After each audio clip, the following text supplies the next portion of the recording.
Oklahoma fans find their beloved Sooners ranked 7th in the nation to begin the 2010 season. And if head coach Bob Stoops' team is going to climb the rankings in the BCS, it will rest on the offensive prowess of quarterback Landry Jones and all Big 12 wideout Ryan Broyles, both of whom had breakout seasons last year that culminated in a magical Sun Bowl performance that resulted in 13 completions and 3 touchdowns between them en route to an exciting 31-27 victory over Stanford. The 2010 season starts tonight in Norman, and fans of the Crimson hope the celebration lasts until an 8th national title is in the hands of OU. Sooner football is upon us, and it begins right now.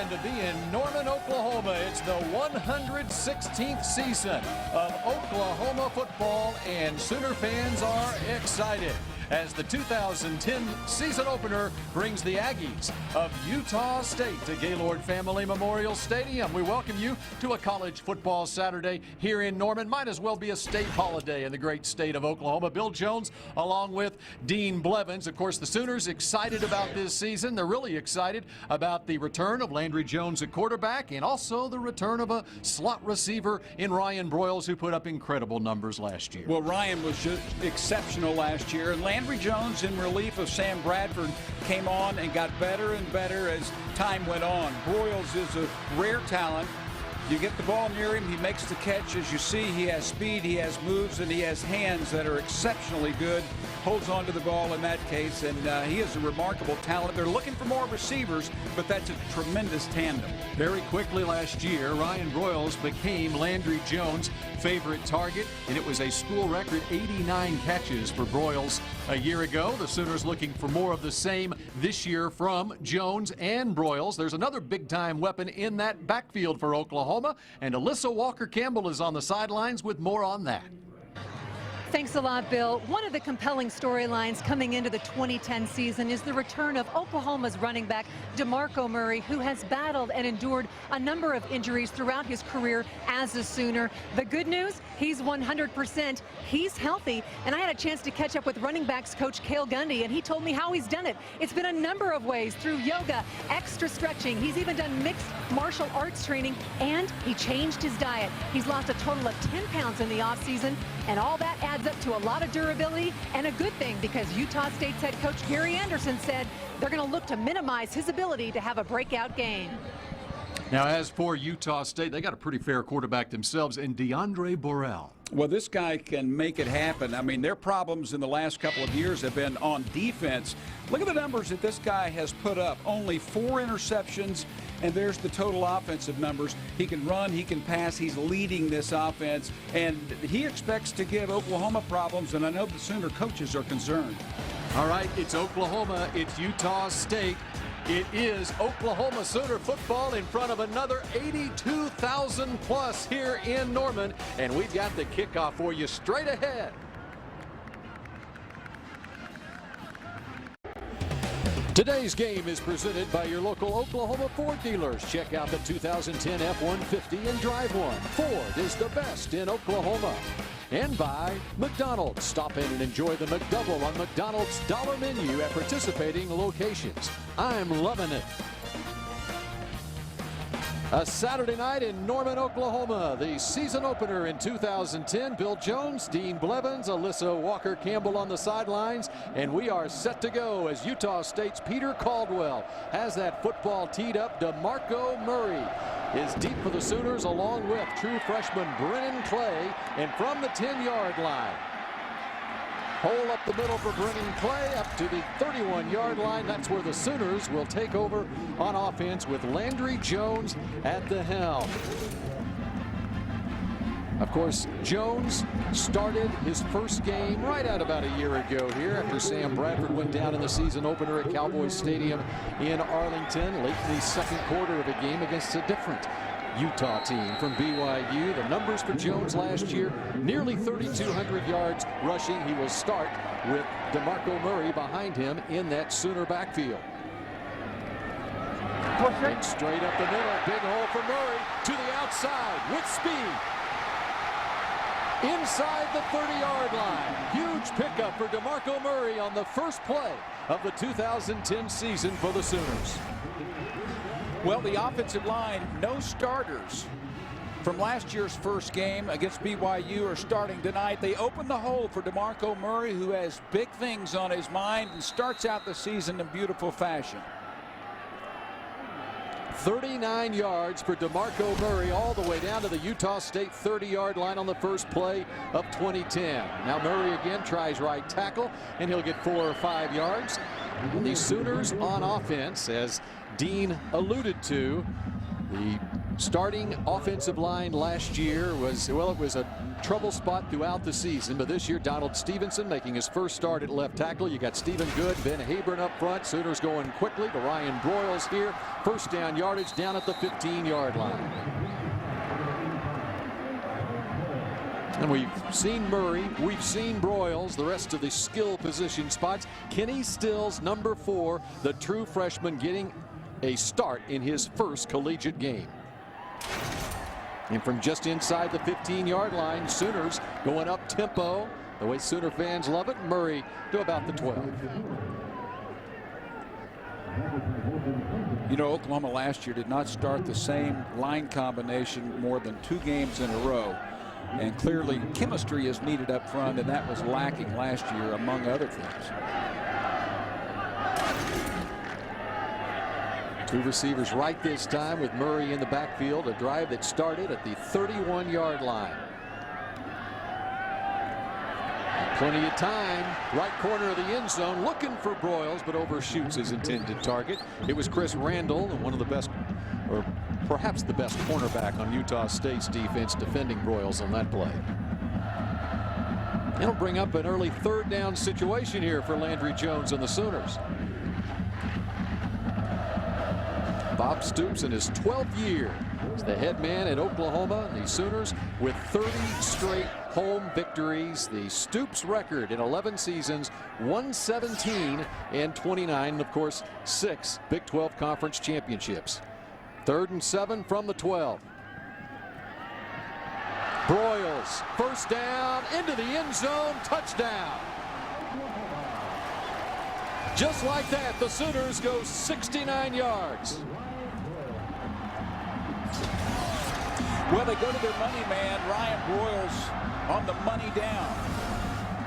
And the ball is certainly on target. This is not the easiest pass to throw. You've got to get it out there very, very quickly. And Broyles in one-on-one coverage is hard to contain, and then he's slippery and almost impossible to tackle in that type of situation. Beautiful way to start the season offensively.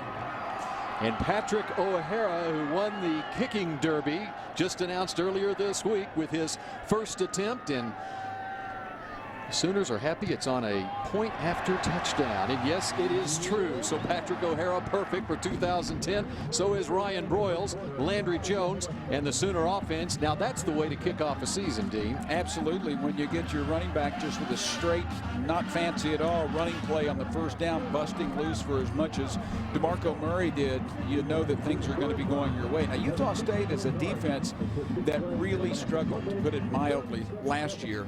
And offensively, they're a different club, Bill. They come out, and even though they're missing their best running back in Robert Turbin, the running back who tore up a knee, he's out. Morrison, the wide receiver, the best, he's out. They're still a very fine offense. And the Sooners, the fourth scoring drive of 69 yards in 6 plays, capped by the 12-yard pass on 3rd and 7. Landry Jones to Ryan Broyles. Broyles' second reception on that scoring drive. And of course, it all started with the DeMarco Murray 39-yard run on the first play of the 2010 season. You recall the first play of the 2009 season at Cowboys Stadium? I believe it was a false start. That's right. That's exactly right. There might have been 2 false starts in the first 3 plays against BYU last year. Well, it could not have been worse than it was. This is more like it. Kerwin Williams deep, and Tress Way will do the kickoff duties here early in this one. Number 25, Kerwin Williams for Utah State. You have to be stunned coming into this sea of crimson and cream. and get hit with a 69-yard drive to start things off. Williams takes it at the 1.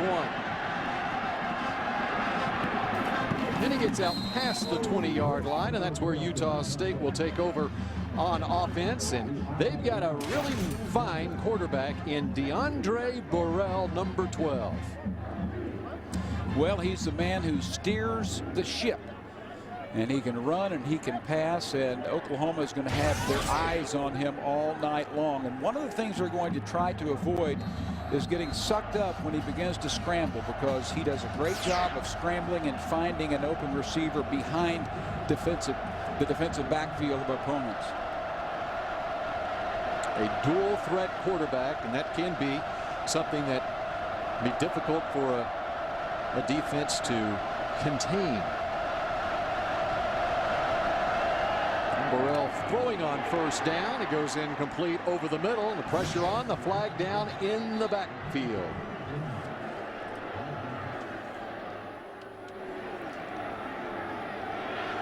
And we got a roughing the passer call against the Sooners here. Automatic first down. There's your referee, Mike DeFee.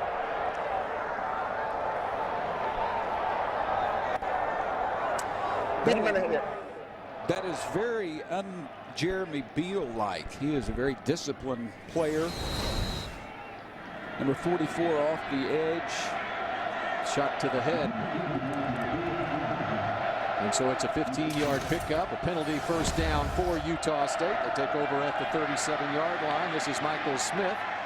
And Tony Jefferson, the true freshman, with the tackle there for the Sooners. Tony Jefferson, the starting nickelback. So we have Brennan Clay return the opening kickoff, a true freshman. And Kenny Stills gets the start on offense for the Sooners, a true freshman. And now Tony Jefferson. And on that tackle, it's second and about 8 for Utah State from the 39.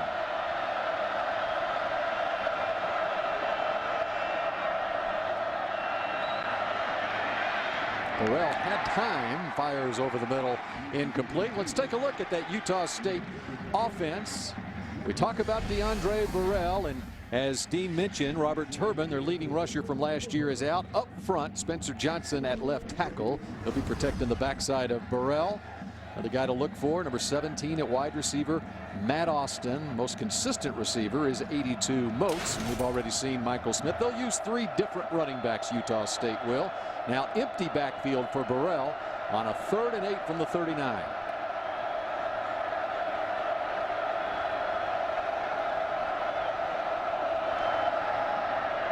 He'll step up and fire over the middle, complete for the first down. That's to Dontel Watkins, and inside Oklahoma's end of the field. Boy, does that play tell you a lot. Utah State is saying, we're going to get the ball into our quarterback's hands. He's going to make or break us. He scrambles loose, just like I talked about a moment ago. Finds a receiver just past the first down line, and they make it look easy. Gary Anderson giving the Sooners a little bit of their own medicine, hurrying things up a little bit from the 46-yard line. And the give off right tackle that time, and that is Durbin Spate. And a nice pickup on first down for Utah State. Got down to the 40-yard line, 6 yards for Spate. Spate, a Texan, made his way out to Utah State from MacArthur High School down in Irving.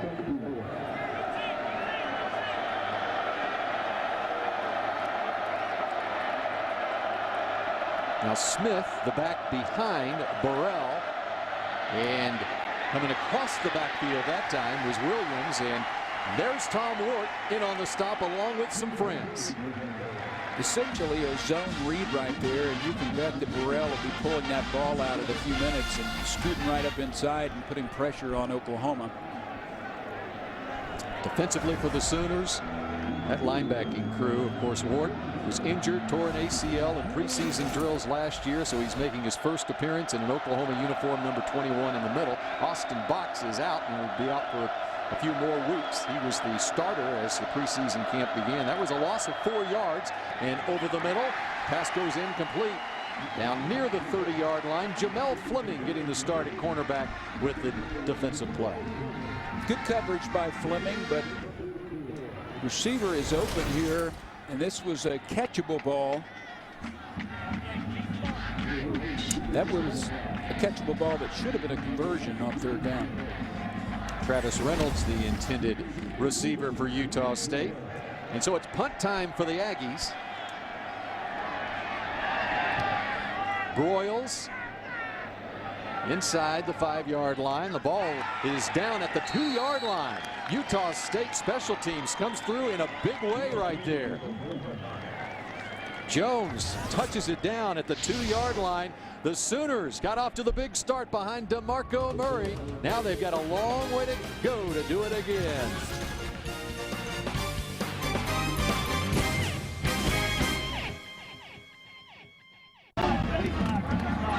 The 7th-ranked Sooners of Oklahoma lead Utah State. Still early in this one, just under 11 minutes to play as Oklahoma went 69 yards in 6 plays on its first possession. Now they take over back at their own 2-yard line after the nifty punt was down inside the 5-yard line. Landry Jones will start under center. The second possession got the fullback in there, Trey Millard, the freshman.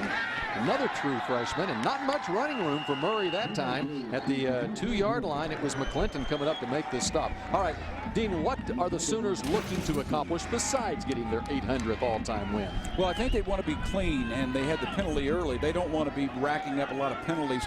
They don't want any new injuries because they need momentum to get ready for Florida State. And one other thing I'll throw in after the play. 2nd and 9 for Landry Jones and the Sooners. Not much running room again. Stingy Utah State defense there. Will set up a 3rd and long. I think the other thing in terms of the players, who they're looking for to find some answers, the offensive line, which here gets jammed up a little bit. Haber in the center doesn't quite get his block. The others did. But I think they're looking to see good play at offensive line, defensive line, the corners, and their wide receiver. Well, you see that first team offensive line. We'll see a lot of the reserves on the offensive line tonight in this one. 3rd and 8. Cameron Kinney needs to get out to the 12-yard line for a first down. Looks like he's going to be about a yard short. Chris Randall defending for Utah State. Good job. Simple one-on-one by Randall. If you miss that tackle, it's a long touchdown. I thought Oklahoma might go with the boot there, but they just go with the. I think the thinking is, hey, if you get past the guy, you're going to make big yardage. If you don't, we get a little bit better field position so we can punt it with one of the best punters in the country in Tress Way. A little bit conservative, but still they're back there. They were backed up toward their end zone. A lot of consternation about the kicking game for the Sooners as far as the place kickers are concerned. Not so much about this guy, Tress Way. He puts his left foot into it and booms it over the head of Kerwin Williams, rolling down inside the 5-yard line. Wow, what a punt. It went from the Oklahoma 4-yard line all the way inside the 5. We'll have to see. It's at the 4. It goes from the 4 to the 4. You do the math. 46 plus 46, that's 92 yards. 92 yards. Wahoo McDaniel has or had the longest punt in Oklahoma history. And we're looking up how long it was. Tress Way, a weapon. What a kick. That'll flip the field around very, very quickly. And now Oklahoma will put pressure on Utah State, and that slims the playbook of what the Aggies can do. Wow. Unbelievable change of field position, and Utah State taking over at its own 4-yard line. And nothing there. Fighting to get back to the line of scrimmage is the Utah State running back. Losing his headgear, Jamarcus McFarland. Oklahoma jams this one up, and you can see that it's a wise play by not handing it off. Burrell makes it. If he had pulled it out, he had been one-on-one, which I think they're going to do real soon. He would have been one-on-one with Jeremy Beal, 44. Durbin Spate was swallowed up by the interior of the Oklahoma defense, and it's 2nd and a long 10 this time. For Burrell. Had some time, now goes up the middle and just leans forward for about 3 yards out to the 7. And he is quick. He is quick. Well, you can see just in the little glimpse that we've seen of Burrell early in this one why he set 6 school records last year for Utah State. Gary Anderson in his 2nd year at the helm of the Aggies came from the University of Utah, where he spent 11 of the previous 12 years on the Ute staff. he's a well-respected coach. Just because the record was bad, that doesn't mean the guy can't coach. 3rd and 8. Going deep downfield. It's complete. It's Matt Austin.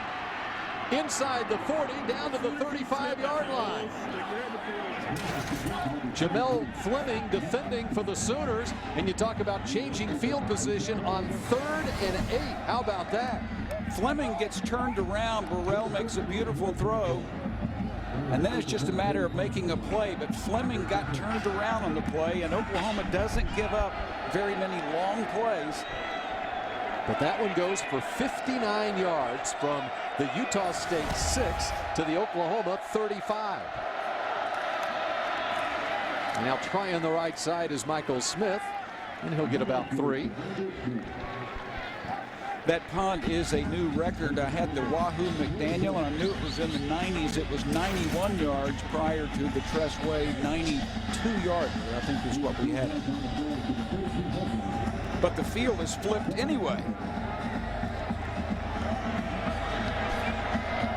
Yeah, Utah State comes right back on the 3rd and 8 completion, gets 59. Back and forth we go. And nice pickup on 2nd down. It's going to set up a 3rd and short as Spate goes right up the middle. I think the Utah State team gained a lot of confidence last year. We talk about them having a 4 and 8 record a year ago. That's the most wins they've had in a season since 2002. Oklahoma's interior defense is being tested, missing the 2 hosses they had there last year. It's one of those hosses as the 1st down is picked up here down to the 24-yard line. Was a top 3 pick in the NFL draft. Gerald McCoy now with the Tampa Bay Buccaneers. Adrian Taylor, who we expect to see at some point tonight. Of course, he had that gruesome injury in the Sun Bowl. Is coming back, his rehab from that, and has looked good according to the coaches leading up to this game. McFarland, McGee, and Walker being tested. 1st down from the Oklahoma 24-yard line. Nothing that time. R.J. Washington on the stop, and here's a kid who came in highly touted. He was one of the top high school recruits out of the country in his senior year, 6'3", 244. He can run. Expected to make an impact as a rush end, always looking for those edge rushers. He's running 2nd team, number 91, R.J. Washington out of Fossil Ridge High School in Keller, Texas. Empty backfield for Burrell here on 2nd and 10. Now he's under pressure, and he's hauled down back at the 35-yard line. Ronell Lewis, the sophomore. Ronell Lewis will be a player that you might as well get used to seeing if you're an opponent, because this guy can flat out play. He has coaches more excited than anyone on the field, in my opinion. They call him the Hammer. He will strike you. He's a violent hitter. Brent Venables, who's coached a lot of great players, says he's the most violent player, striker, hitter he's ever coached. I believe it after seeing him knock out a couple of players on kick returns last year as a true freshman. Now 3rd and long, Burrell with time. That ball's picked. Going the other way. DeMontre Hurst. Inside the 30-yard line.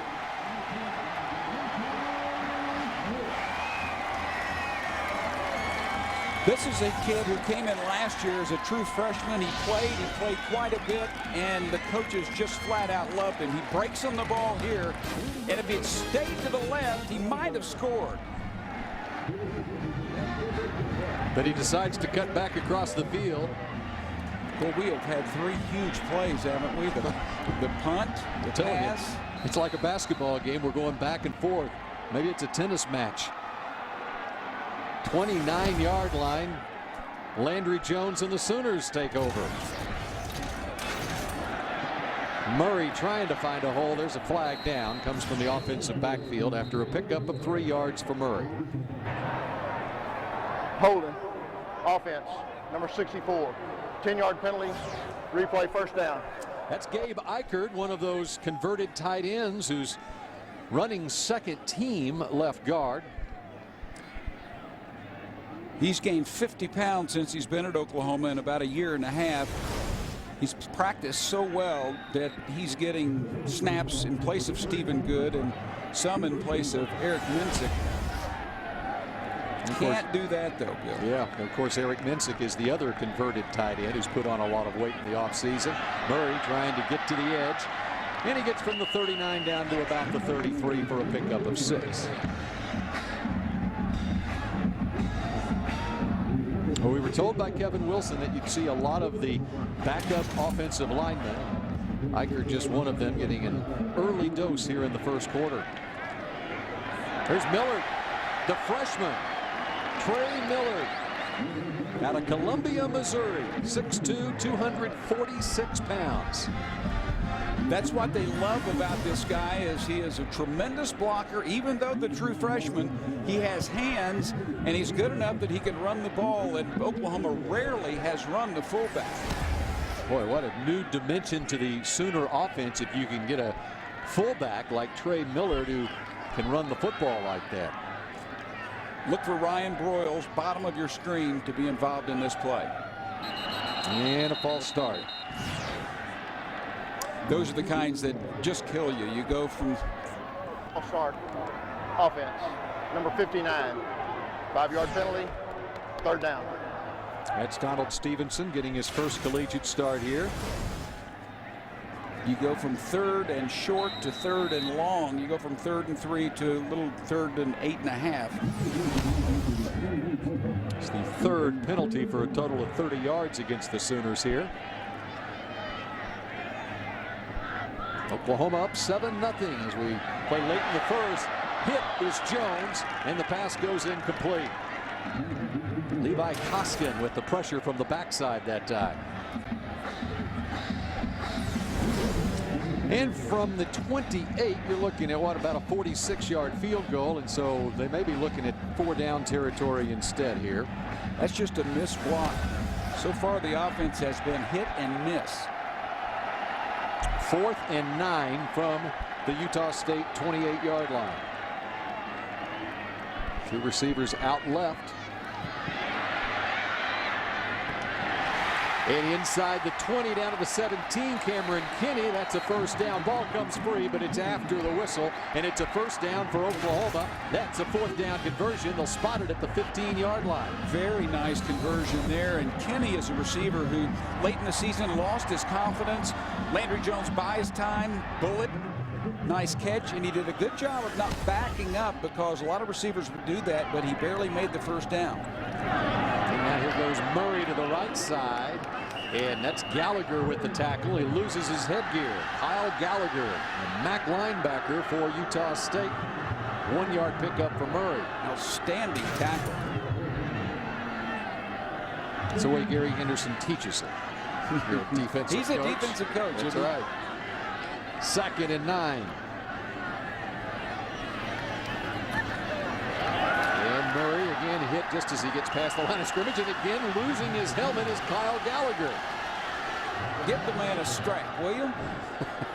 Tell you what, the Oklahoma linemen are not doing a good job of opening a hole. And hand it to Utah State, one of the worst defensive teams in the country last year. He just slipped a block by Tyler Evans, rather an attempted block. 3rd down. 3rd and 7. Showing some terrific quickness, Kyle Gallagher. And the pass is high, intended for Stills, and there's the yellow marker. And Curtis Marsh, the guilty party. Well, Marsh was there. He was in good position. The throw was a bad one. It was high, and there was no reason to interfere. Pass interference. Defense. Number 23. And I didn't Spot see. foul. Automatic. First down. I don't know about that call.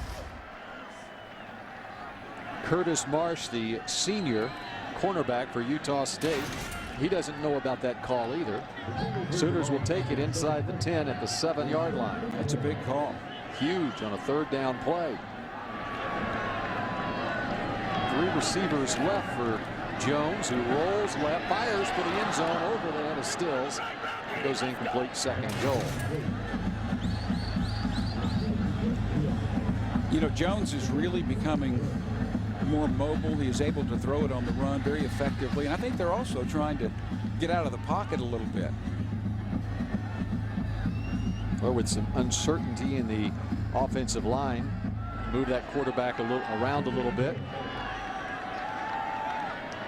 As the night goes on, we'll get into the non-conference schedule, which stiffens considerably next week against Florida State. From the 7-yard line, Murray up the gut. It's down inside the 2, and they set up a 3rd and goal. Oklahoma loaded up on the right side. Millard again, a good block to fullback 33. I believe the Sooners had 2 tight ends on the field as well. Well, that's the other thing. This Oklahoma offense this year, now they've got some tight ends. Last year they were having to move tight ends like Brody Eldridge into the offensive line. And Murray to the outside, and he can walk into the end zone. It's a touchdown for Oklahoma, and it's an early 2-touchdown lead. Nice job that time of sealing off the Aggies, who were looking to the inside. And again, number 33, a true freshman, Trey Millard. He was on the outside, does a terrific job of sealing his man along with Eric Mensick, number 69, who I think you keep an eye on that guy. I think he's going to be a really good player. So Patrick O'Hara is on for the 2nd time, trying to tack on the extra point, and this time it is right down the middle, and Oklahoma with 51 seconds to play here in the 1st quarter with a 14-0 lead. Drive that was helped along by the 4th down conversion, and DeMarco Murray finds the end zone for the first time this year.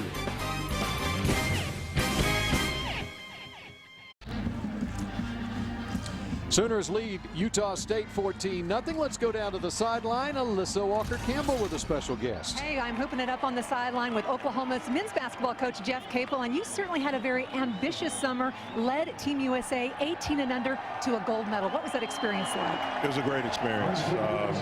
We had a great group of guys. First of all, it's an honor to be chosen by my peers to represent our country, and it was really good to bring the gold medal back home. It is hard to believe that your season is just around the corner. Sooner fans are very anxious. What can they look forward to, Jeff? Well, we have a lot of new guys. We'll have 8 new faces.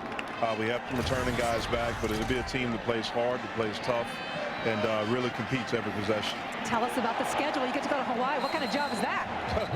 Well, it's a great trip, but it's a really tough field over there.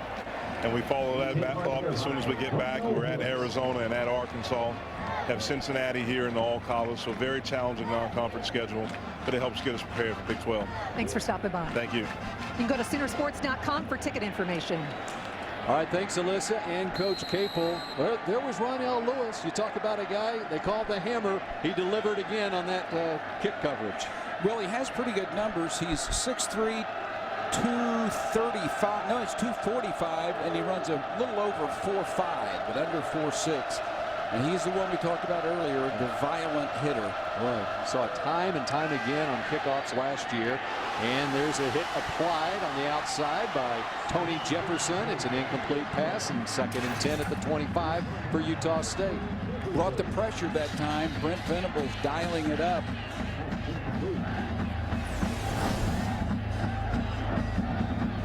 McFarland.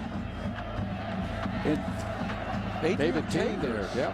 Well, and then on the from right defensive end, number 90, David King, also applying some pressure on Burrell. 2nd and 10. And it's Spate for about 4 yards. Ward in on the stop, as was David King. Dean, I want to go back to that punt earlier in the game. It was pilot error on my part. I'd forgotten the play that got the Sooners from the 4 to the 11, so I called it a 92-yard punt. Actually, an 85-yard punt. Tressway's not as good as I thought. So, Wahoo McDaniel fans and relatives, you still own the record at 91 yards. There you go. And right at the first down stake right there, the hit delivered by Fleming, and it's Eric Moats on the receiving end of the pass. And it is a first down at the 35-yard line. And Bill, don't say that I played with Wahoo, okay? I used to watch him. Did you? On Saturday Night Wrestling. That's right. That's right. I didn't watch you play football, but I watched Wahoo McDaniel wrestle. Hey, we're through one quarter of the 2010 season, and as much excitement as there's been through one quarter, it feels like a half. 14-0. Bob Stoops and the Sooners lead Utah State. We've seen an 85-yard punt. We've seen DeMarco Murray reach the end zone, and we've seen Ryan Broyles go into the end zone as well.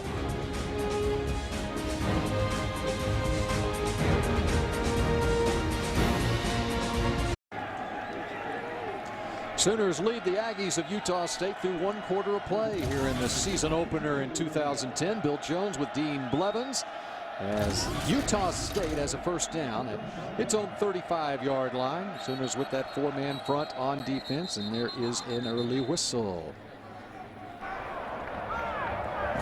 Oklahoma takes their first charge team timeout. So coming out of the timeout at the quarter break, the Sooners take a timeout. Adrian Taylor. Boy, Dean, you saw that injury last year. We'll talk about Adrian Taylor when we come back here, as Taylor is getting his first action in 2010. And a lot of people didn't think that was possible after the Sun Bowl injury last year.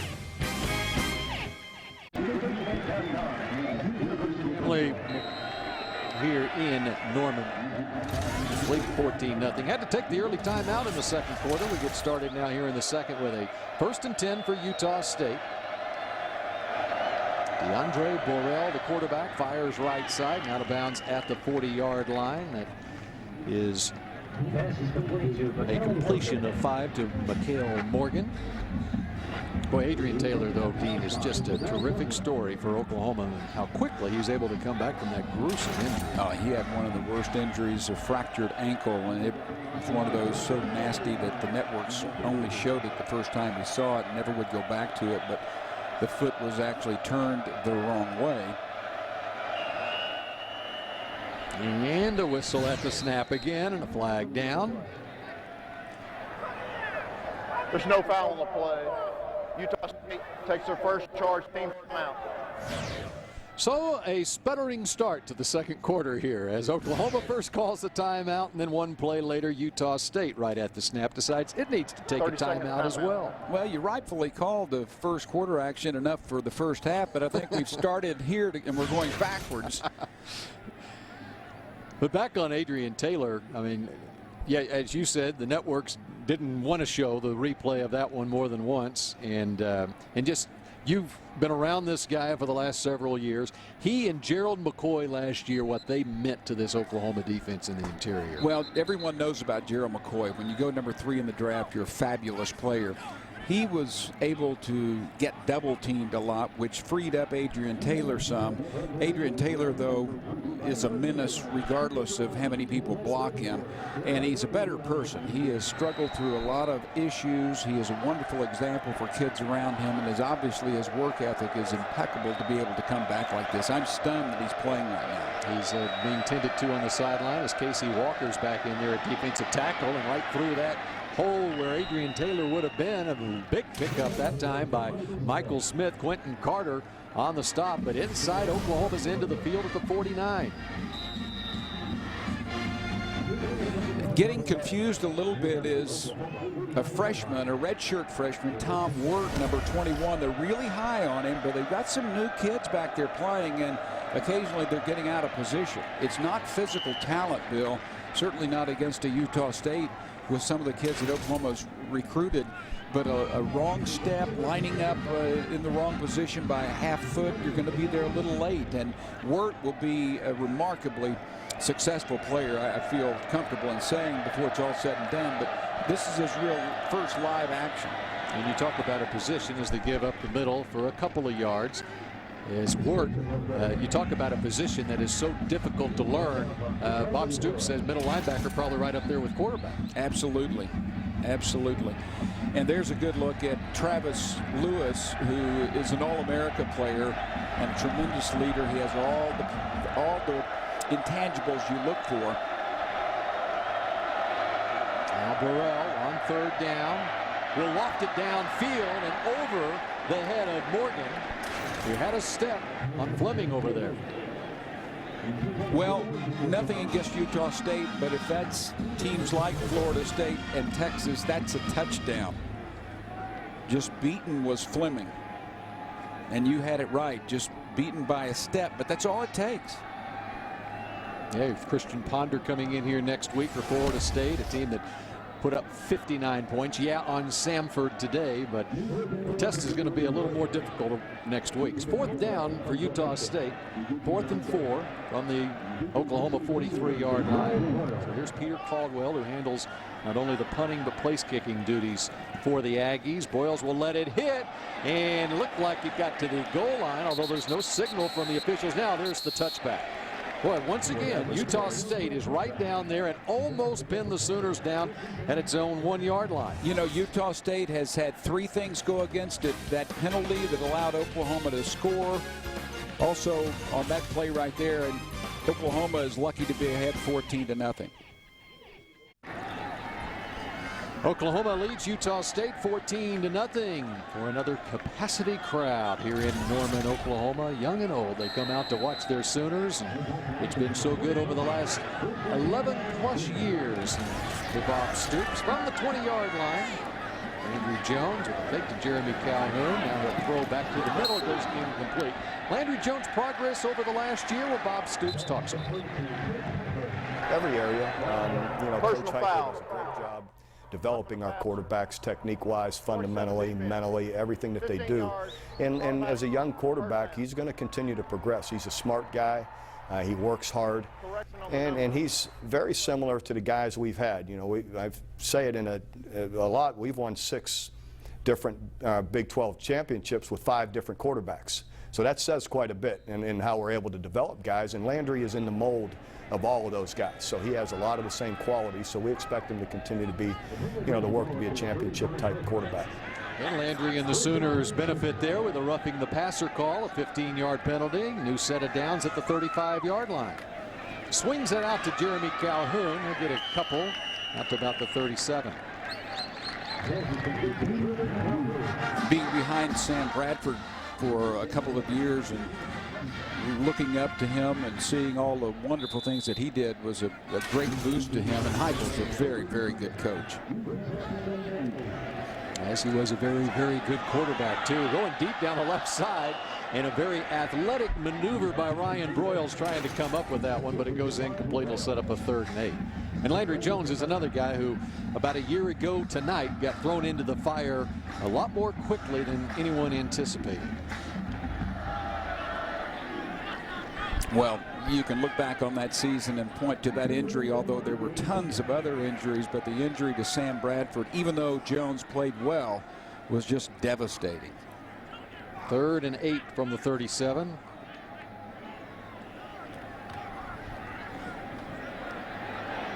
And then flushed out a little bit is Jones, and he'll throw it away incomplete, and it'll bring up a 4th down play. Good coverage on the back end back there. Nobody could shake loose and get open. Landry Jones doing the smart thing, getting rid of it. And so Tressway will come on. Oh, you stumbling around some on offense, and you've got to hand it to Coach Patterson. This is a very much improved defense. You look at the starters for Utah State as Way had the 85-yarder earlier from his own 11 all the way to the Utah State 4-yard line. Put some decent pressure on Way that time. There are a lot of seniors starting for Utah State. And there's a mix-up down there at the 22-yard line. Sooners say they have the football. As Bowden there was right around the ball trying to block one of the Sooners. Did he touch it? That's the question. I don't think the official is in agreement there. They may have to take a look at this one. And yes, the official says it's Oklahoma football. Take another look here. Just an incidental tap of the foot on the ball right there. The Sooners saw it, and fortunately for the Sooners, the officials saw it as well. Boy, you can't be around that football. Have to know where that ball is at all times. Although they are going to look at it in review. Alfred Bowden, number 29, was the Utah State player that was just trying to block one of the Sooners. And even though his teammates, you could see Kerwin Williams saying, get away, but he's 15 yards behind him. I couldn't tell from this angle. It looked like it hit him, but it all depends on the angle that the officials have. And I know you hate to hear this, but they have to have conclusive evidence to turn it around. So the thing to keep in mind, the ruling on the field is that it's Oklahoma football. So they would have to have conclusive evidence that he did not touch the football with his foot. And they would have to have different angles than that. So nothing we have seen yet would be conclusive that he did not touch the ball. And on that shot, the football was blocked by an Oklahoma player. I think this is one of those replays that had the ruling been different on the field, then and gone Utah State's way, that the replays couldn't show conclusive evidence. You know, the players' reactions are as if it is a turnover here or a fumble, because Oklahoma players immediately, here we go. Mike DeFee, the referee, as the play is under review. Sooners with the 2-touchdown lead here and hoping to take possession. After further review, the ruling on the field stands as called. Oklahoma's ball, 1st and 10. What I was saying is that Bowden didn't come up and be adamant about the call, and you know, if you didn't touch it and they make a call like that, you're in the referee's face, and he didn't do that, and so that's a good sign that that was the proper call. And I think it was probably such an incidental tapping of the football with his foot that he probably didn't even realize that it had hit him. Doesn't take much, but immediately there were 4 or 5 Sooners ready to pounce on it, so they saw it, and fortunately for Oklahoma, the officials agreed. So from the 22-yard line, DeMarco Murray tries left tackle, and he gets inside the 20. They'll mark it at the 19. Bill, Oklahoma turns around, hands it to DeMarco Murray on the first play of the game, and he scoots for some 30, 40 yards. And since then, Utah State has had the clamps on them pretty much in the run game. Now rolling right on 2nd and 7, wide open in the end zone. Cameron Kinney, touchdown Oklahoma. And there is a flag down at the 19-yard line on the near side of the field. Illegal shift. Offense. 2 men moving without resetting. 5-yard penalty. 2nd down. So hold on the celebration. It's coming back. Well, we talked about what the important things that Oklahoma wanted to get accomplished tonight, and the first thing we said was play a clean game, cut down on the penalties. Well, in the first quarter, there were 3 penalties for 30 yards, and now the Sooners, that's a big penalty there. Takes away a touchdown. So now 2nd and 13 from the 24. And coming up with the football, Utah State has it. An athletic play by Chris Randall, the cornerback for the Aggies, taking away the screen and taking away the football. Landry Jones had too many interceptions last year. That one was one you've got to throw away, and you don't throw it away where the defender even has a chance. Ryan Broyles well defended as Utah State had that one sniffed out. When you talk about big plays in a game, and Chris Randall comes up with one for Utah State defensively there, and it came the play after Oklahoma had an apparent touchdown that was nullified due to a penalty in their own offensive backfield. That was, you look at that. Been trapped there. Bob Stoops could use a, he didn't do it. Didn't challenge it, and so Utah State runs the football, and we'll never know. I mean, we can speculate. We can look at a replay ourselves and speculate, but it's going to stand. There's Wirt making another play. Brent Venables last year, the defensive coordinator for Oklahoma, said that he had not had a freshman come in and show as much maturity, understand the game as much, and be as comfortable in the system as Wirt was last year. Just a devastating preseason injury, and the pass, pretty pass, but out of bounds, intended for Matt Austin, DeAndre Burrell. 3rd and 12 coming up for Utah State. The other thing Brent Venables talked about this week with us is, you know, Austin Box goes out with the injury this year, and Austin Box was the starter at middle linebacker. And Wirt had to go in there and play for him, and there's a lot of potential there with Wirt. Venables loves Wirt, his work ethic and his intensity and everything, but Austin Box had the lead on him as preseason drills began. Knowing, big loss. knowing where to be and when to be there is important. In trouble, Burrell, but he's so slippery, and he gets out near the first down marker. Didn't quite get there, but there was some great evidence there of why he put up the numbers he did last year. Patterson motioning to go punt. I don't know. Well, you probably don't want to gamble. You could get down 21-0 and it could snowball, but 3rd and short, I don't know. Mike Leach would, I was thinking of who all the coaches would be who would go for it in that situation. Mike Leach is the first that comes to mind. There are some coaches who would fake it right here too, but not this one. Gary Anderson decides to go ahead and punt away. Ryan Broyles was deep, and fortunately for Utah State, he punted it short enough that Ryan Broyles couldn't get his hands on it. We know what a threat he can be in the return game. He was all Big 12 as a punt returner last year, much less what he did in the receiving game.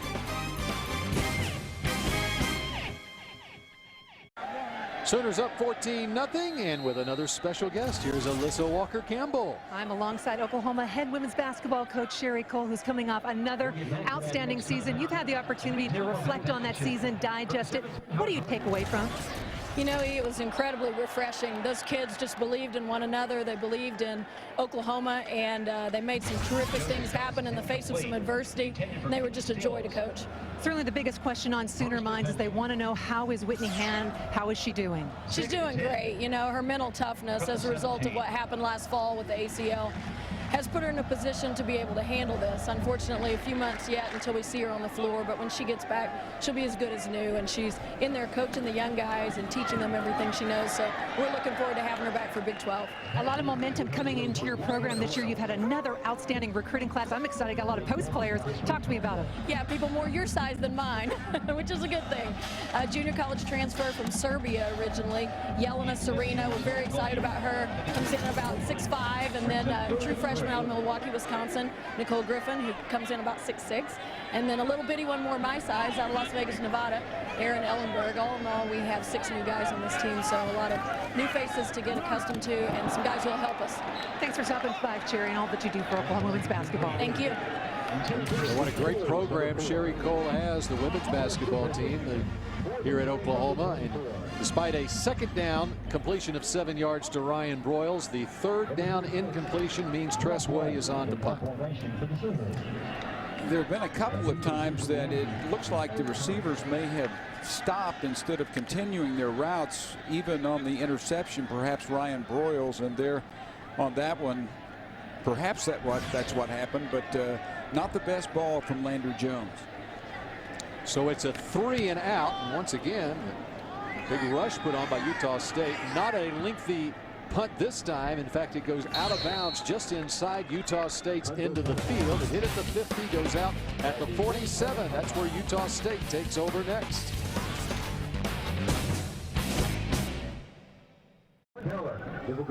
Just over 10 minutes to play in the first half here in Norman. Just an absolutely beautiful evening for football. Things have stalled a little bit offensively for the Sooners here in the second quarter, but it's still early yet. Utah State taken over on offense from its own 47. Travis Lewis, Ronell Lewis in on the stop of Michael Smith that time. Sooner linebacking crew has a chance to be one of the best that Oklahoma's had, and one of the best in the country with Lewis and Wirt and Travis Lewis. Have two Lewises in there. And Ronell Lewis is a guy that Brent Venables is using as a defensive end as well at times. Going to use him in a variety of ways. Burrell with time, now flushed out as McGee charges in from his defensive tackle position, and Burrell has to throw it away. It's third down. Boy, that's some good speed by Stacy McGee. He came in the class with Jameel Owens, who was an All-America receiver, and a lot of people just sort of overlooked this Stacy McGee. He came in about 250, and he's up to 280 now, and they think he's going to be a player. He needs to be with the injury to Adrian Taylor. That was the 2008 class, redshirted that year. Only appeared in a couple of games last year, but he's getting the starting nod at the outset of this year. With the depletion interior of the defensive line, they need him to come through. Third down, and under pressure, Burrell slips away again. But he can't get past Tony Jefferson, who brings him down at the 50-yard line. Boy, that's a heck of a play by a true freshman, because that cat is hard to tackle.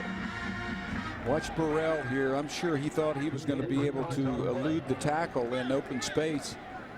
Jefferson just trips him up, and it's fourth down. Yeah, just enough. Tony Jefferson, one of those California recruits, like Britton Clay. So Peter Caldwell is on. Done a good job pinning the Sooners back, and Ryan Broyles once again can't get his hands on this one. This time it goes back into the end zone for a touchback, so Oklahoma will take over at its own 20-yard line with 8:42 to play here in the second quarter. Well, that guy Ryan Broyles, what an exciting player he is. I know NFL scouts are just drooling over him at the next level. Of course, he's just a junior, and Landry Jones loves throwing him the football too. Look at Jones' numbers so far: 6 out of 14 for 52 yards. They've kind of bottled up Ryan Broyles. That slot receiver catches more passes than the others. Sometimes they move him out as a wide receiver. Now DeMarco Murray gets into a little bit of space into the second level that time. It'll set up a second and short. Got 7 yards that time. Coach Patterson concerned about Oklahoma getting in space. They haven't gotten in space very often. Good job of blocking on that play. That's one thing he talked about, is the need for his team to tackle so well against these athletes for Oklahoma. Murray has the first down. He got 5 yards out to the 32, and it was a game tackle at that point. At times when Murray was here, this is his 4th year, and at times he would bounce out when he shouldn't. You know, a lot of high school players do that, but that time he should have, and he did. And it worked. That time they put Murray out in the slot to the left side and gave the ball to the fullback, Trey Miller. We may have had more fullback carries tonight than Oklahoma has had in the last 3 years. I'm trying to remember the last time we might have seen a fullback carry the ball twice and a half. Britton Clay now in the game. Yet another true freshman on 2nd and 8 from the 34. There's Murray, and this time it's a big loss of yardage for DeMarco. Oklahoma has 9 freshmen on its 2-deep depth chart. That's almost as many as the last 5 national championship teams combined. Well, you look at the class this year, and of course, anymore in recruiting, the class is basically taking care of the previous year. And so I think it's on the heels of that 2008 run. Texas is looking at the same thing. They've got a lot of true freshmen on their 2D. I think both schools are feeding off what happened in the 2008 season. Both recruit so well anyway. Landry going deep downfield, has his man. It's Ryan Broyles, and it's inside Utah State's into the field all the way down to the 35-yard line. Now that's more like it. Excellent throw and catch, and he gets time. No one in his face. And that's an outstanding throw over the linebackers in front of the safety. And timeout called by Utah State. Timeout, Utah State.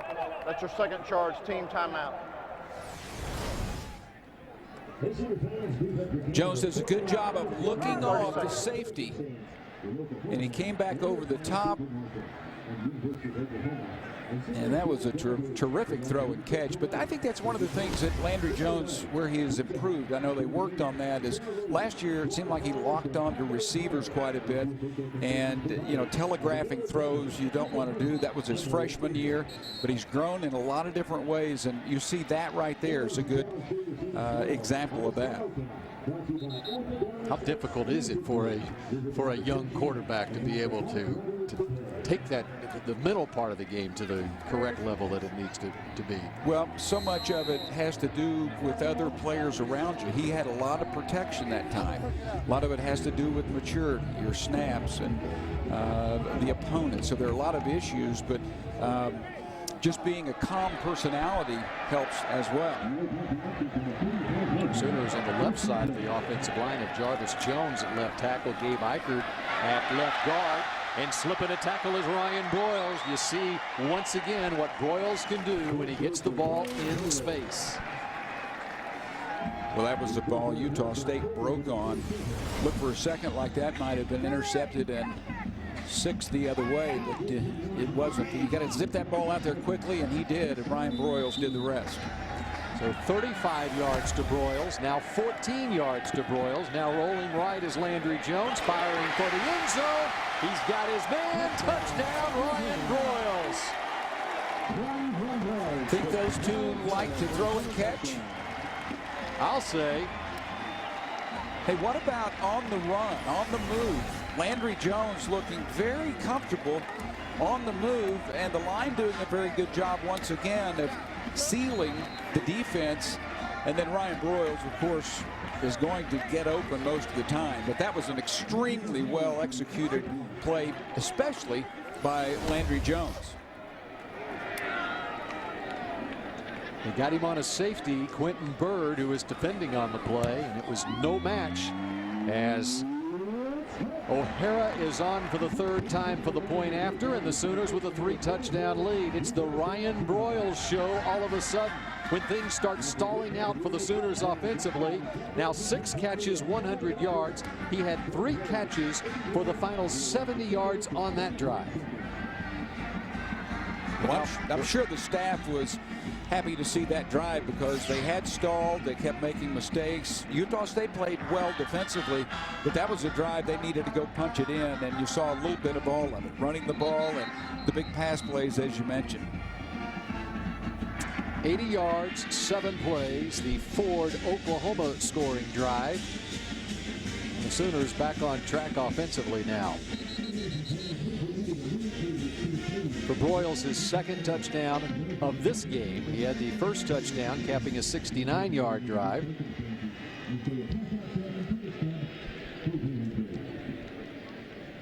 Eight 100-yard games now receiving for Ryan Broyles in his career. Right at the century mark now. Ryan Broyles has done a good job of maturing. His first year here got in a little trouble, a small incident, sat out the season. He's a really good kid, comes from a great family, and he has really turned it around. Does a lot of charity work with the YMCA in Oklahoma City, in Norman, and it's good to see him have success, but at the same time have that smile on his face and be a good citizen. Kerwin Williams finds a seam up the middle past the 30 out to the 33-yard line. Let's go down to the sideline now, and Alyssa Walker-Campbell. Well, we got to zero in on Oklahoma's wide receiver, Ryan Broyles. Yes, guys, you talked about it. He's fast, he's elusive, without question one of Oklahoma's most explosive players, very physically gifted. But in the offseason, he and wide receiver coach Jay Norville spent a lot of time polishing his game, spending time in the film room. He wants to run good routes and block better and execute plays better. But he also realizes he's an upperclassman now, a junior. He wants to take on a bigger role, be a positive example, and a leader for the younger players out there. Well, he's doing just that, as Dean was alluding to as well. Now a little option to the right side, and Michael Smith stopped for a loss of a yard. Ibeloy in on the stop. Travis Lewis was over there as well. Javon Harris, number 30, getting in on the action. Ibeloy has moved up from safety to linebacker. He's a little under 220. He's about 6'3", but he moves very, very well. Number 5. 2nd and 11 for Utah State.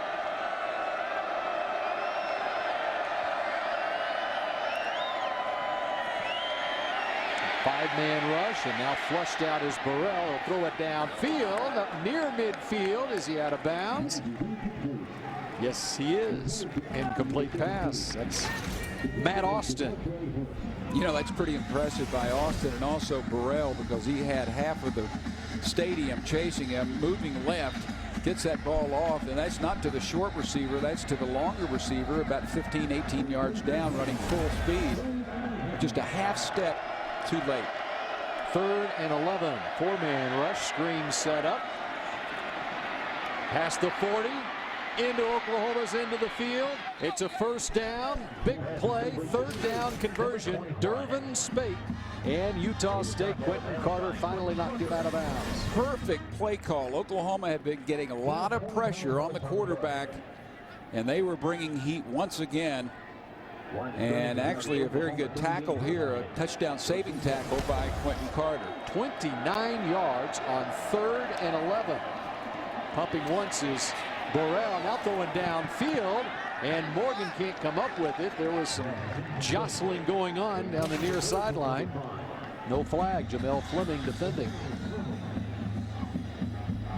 Jamel Fleming is as talented as anyone on the defense, and it's hard to get your eyes back on the football, but he has lost it a couple of times, but he was step for step with the receiver that time. It is very important that Oklahoma get good cornerback play, and these kids have not played a whole lot. Hurst, Fleming, and then you're going to see Aaron Colvin in here later. And he's a true freshman from Owasso. Setting up the screen again and just throwing it into the ground in front of the receiver. Eric Moats was Burrell. Smart play by Burrell because nothing was there. Well, that's the thing with those two cornerbacks. And now you're looking at, I didn't see whether Brian Jackson made the Jets or not today, final cutdown day in the NFL, but you had Brian Jackson, who's with the Jets, Dominique Franks with the Falcons, two guys that potentially are on NFL rosters, and you got two guys starting in this game, Hurst and Fleming, who are starting for the first time at the collegiate level. Oklahoma very strong at safety, but those issues at the corner, they think they're great players, are potentially great players. How quickly will they become the players they can become? 3rd and 10. Ibeloy trying to contain him, but Burrell fumbles the football. Casey Walker can't pick it up. Somebody fall on it. Sooners say they have it, but they're not the important ones to make the final decision. A flag is thrown. Hurst is the Sooner down on the bottom of the pile, but it's Assisi who apparently got it for Utah State. There is a flag.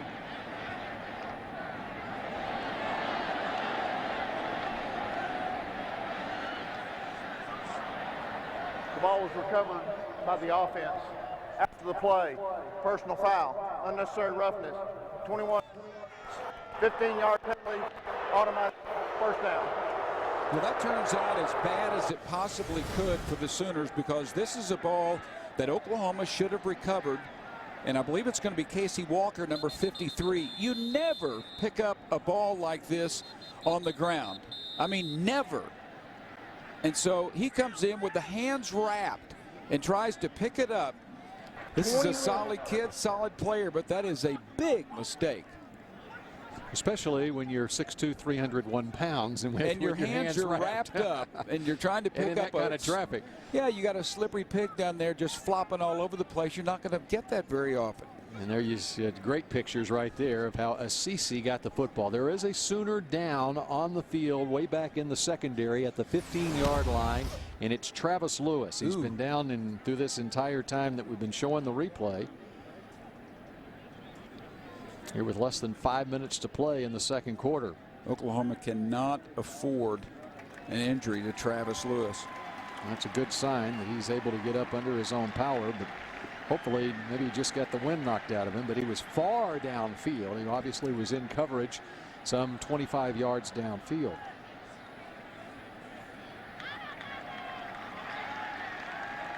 Walking around woozly. Yeah, little groggy is Travis Lewis, one of the leader of this defense in more ways than one. You know, going back to that ill-advised play by Casey Walker, his hand is wrapped up because it's broken, to make matters even worse.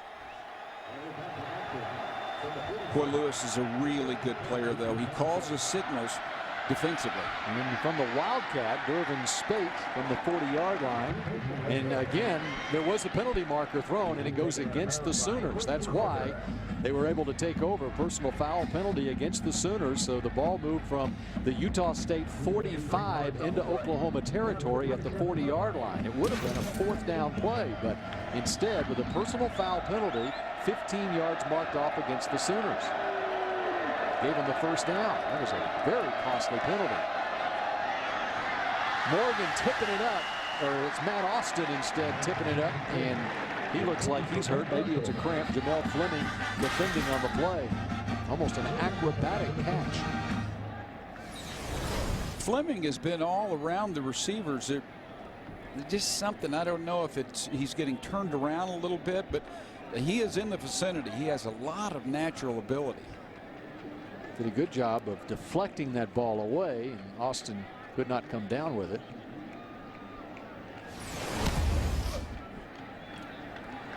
And he is the injured player here with just under 4.5 minutes to play in the 2nd quarter. Bill, I can't say enough how stunned I am that Adrian Taylor is in there. I don't know if they were so frustrated. He was frustrated looking out and seeing the defensive front not playing well early. Because this is, I mean, for him to move around as well as he's moving, if listeners out there, viewers, if you didn't see this injury, it's hard to describe it to you. And the fact that he's worked so hard is just amazing, because you're not talking about a running back. You're talking about a 310-pounder with a foot injury. Adrian Taylor, the senior out of Mansfield, Texas. So 3rd down, 7 for Utah State at the Oklahoma 37-yard line. You have to think this is 4-down territory for the Aggies. Blitz shown. Tony Jefferson coming off the edge and firing over the middle and dropped at the 35-yard line. That was Dontel Watkins, who had room to get a 1st down if he held on to the football. Personal foul. Roughing the passer. Number 21 of the defense. Contact to the helmet. 15 yards. 1st down. Well, I know in the NFL they're cracking down on contact to the helmet of the quarterback, and they're doing it at the collegiate level too, apparently. That's Tom Wart, and he gets called for that. Well, they're concerned about slowing the motor down with this kid. I mean, he is a fast motor guy. Jaden Bird is in for him, number 55, but Coach Stoops all over Tom Wart. All right, once again, that's the 2nd personal foul, 15-yard penalty that has given Utah State a 1st down on this drive here in the last 5 plays. The previous one, it would have been 4th and punting. And that would have been a 4th down play upcoming. There's huge mistakes by the Sooners defense. Now looking to throw is the running back, Kerwin Williams, downfield out of bounds in the end zone. Once again, great coverage by the boundary corner, Jamel Fleming. Oklahoma plays the boundary corner and the field corner, and the field corner is DeMontre Hurst. But Jamel Fleming continues to do a good job out there on the boundary. Big play here. 3rd down play once again for Utah State. The last 2 3rd down plays for Utah State have resulted in 15-yard personal foul penalties. The blitz is on, and throwing downfield incomplete. It'll be 4th down. Travis Lewis must be feeling better. He brought the pressure. Utah State didn't pick him up. Burrell did a nice job of dodging Lewis, but couldn't find his receiver. Watch Lewis right up the gut. No one touches him. Burrell doing all he can to get it downfield and not throwing it where red jerseys are, and giving his place kicker an opportunity here, Peter Caldwell. Fake. Wide open inside the 5. It's a touchdown, Kellen Bartlett. Some trickery from Gary Anderson, and Utah State is on the board for the 1st time in 2010. There is a flag down at the 11-yard line, however. Ineligible downfield offense. Number 92. 5-yard penalty. 4th down. Wow. Talk about Sooner mistakes. Eric Moats, the holder, to Kellen Bartlett for an apparent touchdown. However, I believe they're ruling Casey Davis, number 92. Yes, there he is, downfield. Inside the 5-yard line. He was down his field as far as the receiver was, Bartlett. I don't know what he could have been thinking, Bill. He wasn't thinking. That was the problem. Just a, yeah, right. Just a killer mistake, and the officials are still huddled. And the question is where he lined up on their field goal unit. But it was called on number 92, Casey Davis. And the way Gary Anderson is arguing the case, he obviously knows where his players, his personnel line up on the field goal unit. Maybe he's making the case that Davis was lined up in the backfield. I don't know, because it looked like he came from the interior of the line.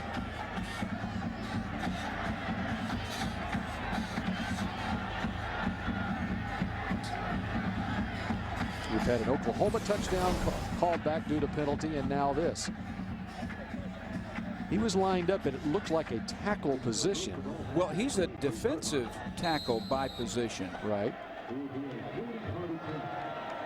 It's hard to see with that look whether he was covered or not, or if he was an eligible receiver. Obviously, the official said he was not an eligible receiver, and so he was downfield. Now Caldwell with the field goal attempt, and it is good. And Utah State is on the board, but it's not 7, it's 3 points, and it's a 21-3 lead for Oklahoma. Boy, that one had a lot of room to go. That was a 40-yarder. Could have been 50, 60 yards. 41-yard field goal by Caldwell. Stoops talking with Tom Wirt, his middle linebacker, with 3:33 to play here in the first half. Not very happy with that, because Wirt knows, they talk with him daily about the fact that he has to stay under control, which it's hard to do when you have that fast a motor and you've always played that way. You know, it's a fine line there, but the bottom line is he has to control himself. And the penalties are piling up. No doubt about that, as now the Sooners have been penalized 6 times for 65 yards here in the first half. Number 42, Braden Loveless on to kick off with Utah State. Brennan Clay and Trey Franks, another true freshman. 2 true freshmen are deep for Oklahoma, as Caldwell, after kicking the 41-yard field goal, has the ball teed up.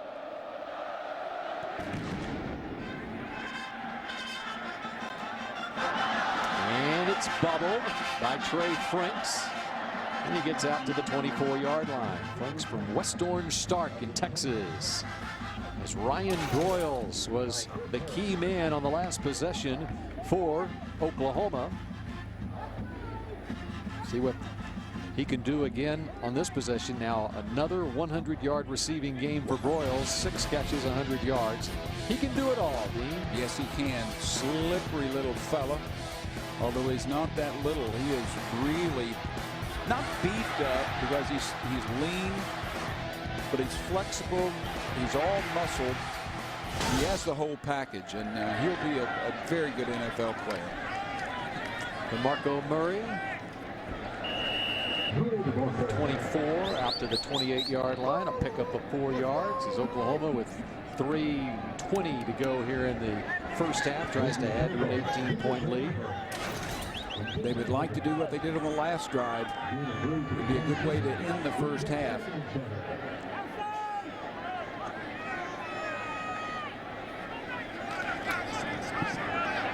Second and 7. Landry Jones in trouble, and he's dropped. He loses his headgear.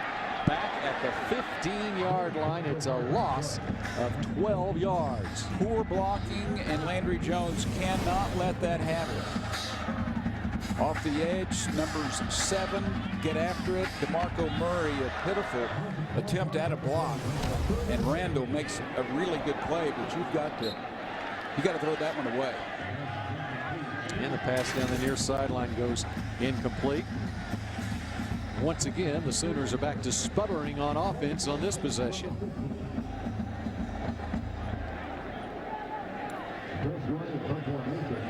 4th and 19. Bob Stoops doesn't like what he's seen not only on defense but also on offense now here late in the first half. As Tress Way is on again. Eric Moats deep for Utah State. The 85-yard punt by Way is average up around 52 yards. Last punt was just 29 yards. Fair catch called for at the 40-yard line, taken in by Moats. So decent field position for Utah State.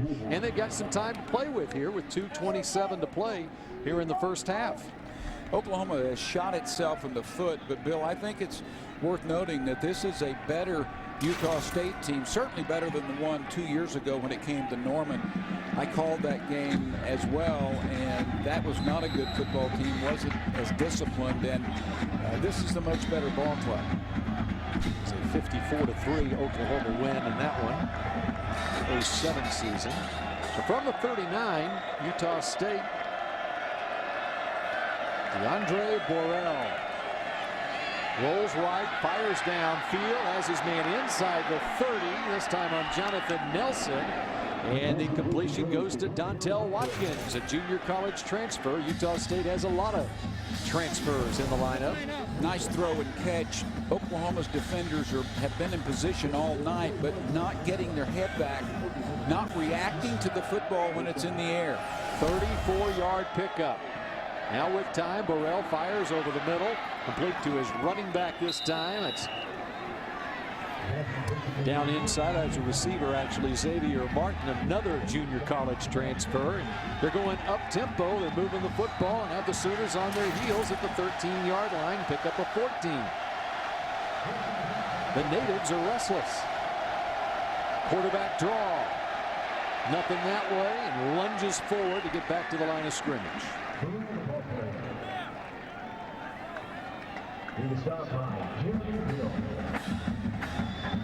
Tom Ward back in to the doghouse earlier, but the middle linebacker trying to stuff this drive. This would be big if Utah State could punch this one in. 2nd and 11 from the Oklahoma 14 with under a minute 30 to play in the second quarter. Jeremy Beal flushes him out inside the 10, breaks a tackle inside the 5 to the 4-yard line. 10-yard run for DeAndre Borrell, the senior from Oakley, California. That's why the coaches were scared of this guy, and why Utah State says is they can only go as far as his legs and arms will take them. 3rd and 1 from the 4. From the Wildcat, up the middle, into the end zone goes Michael Smith, and Utah State riding a wave of momentum as their first touchdown of the year.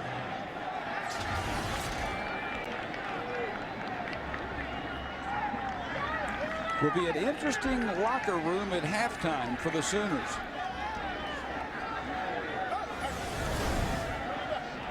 And a probable 2-point attempt here.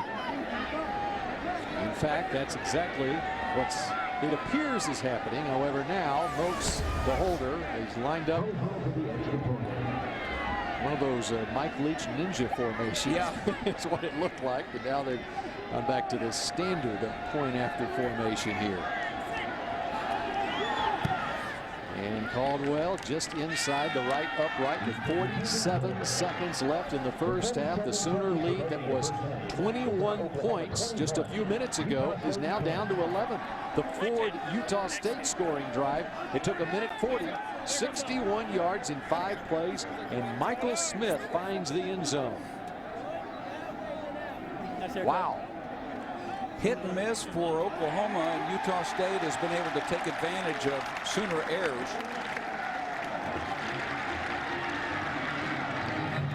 Gary Anderson, as we mentioned, he used to be at the University of Utah, so with a fine program that really got things straightened out here in the past decade. Of course, had 2 unbeaten seasons. He was a part of those teams, defensive coordinator at Utah prior to taking over here. And of course, they beat Alabama in the Sugar Bowl. in the 2008 season. Just after that is when he got the Utah State job. Went 4-8 last year. It's a Utah State program that over the last 29 years has had only 2 winning seasons.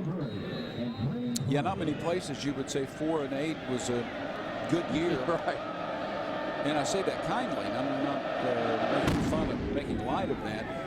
This is the guy they need coaching the program right now.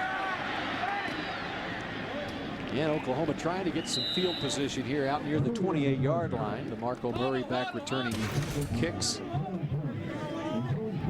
I wouldn't be a bit surprised if Oklahoma just wanted to get into the locker room right now and regroup. It'd be nice to have a wireless microphone in that locker room. We may be able to hear it up here. With 41 seconds left here in the first half. OU at the 28-yard line. Well, they're not going to down it. Nope. See what they can do here with 3 receivers left. 1 to the right, DeMarco Murray to the right of Landry Jones. And looking to throw on a little screen pass to Murray. Well defended. And Utah State has one fired up defense. Junior Keaho, the stud linebacker. That's the linebacker position you want to play. That's stud. right. Especially when the girls ask you what position you play, huh?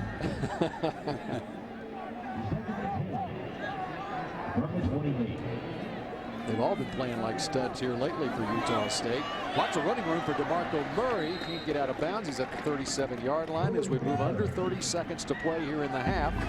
And it's going to be a 3rd down situation for Oklahoma. Mark it at the 36, so it's 3rd and 2. Well, they don't want to rush too much to give the ball, have to punt it back. I think that's what you're seeing here. And Utah State content to not force Oklahoma into a 3rd down play and then try to get the ball back. But clock winds down here in the first half. It started like gangbusters for Oklahoma in the first quarter, but not so much in the second quarter. And be interesting to see what Bob Stoops has to say in the locker room at halftime, as Landry Jones has a couple of touchdown passes to Ryan Broyles. DeMarco Murray ran it into the end zone to give Oklahoma the 21-0 lead, but it's been all Utah State here in the final 5 or 6 minutes of the half. And let's go down to the field now and Alyssa Walker-Campbell.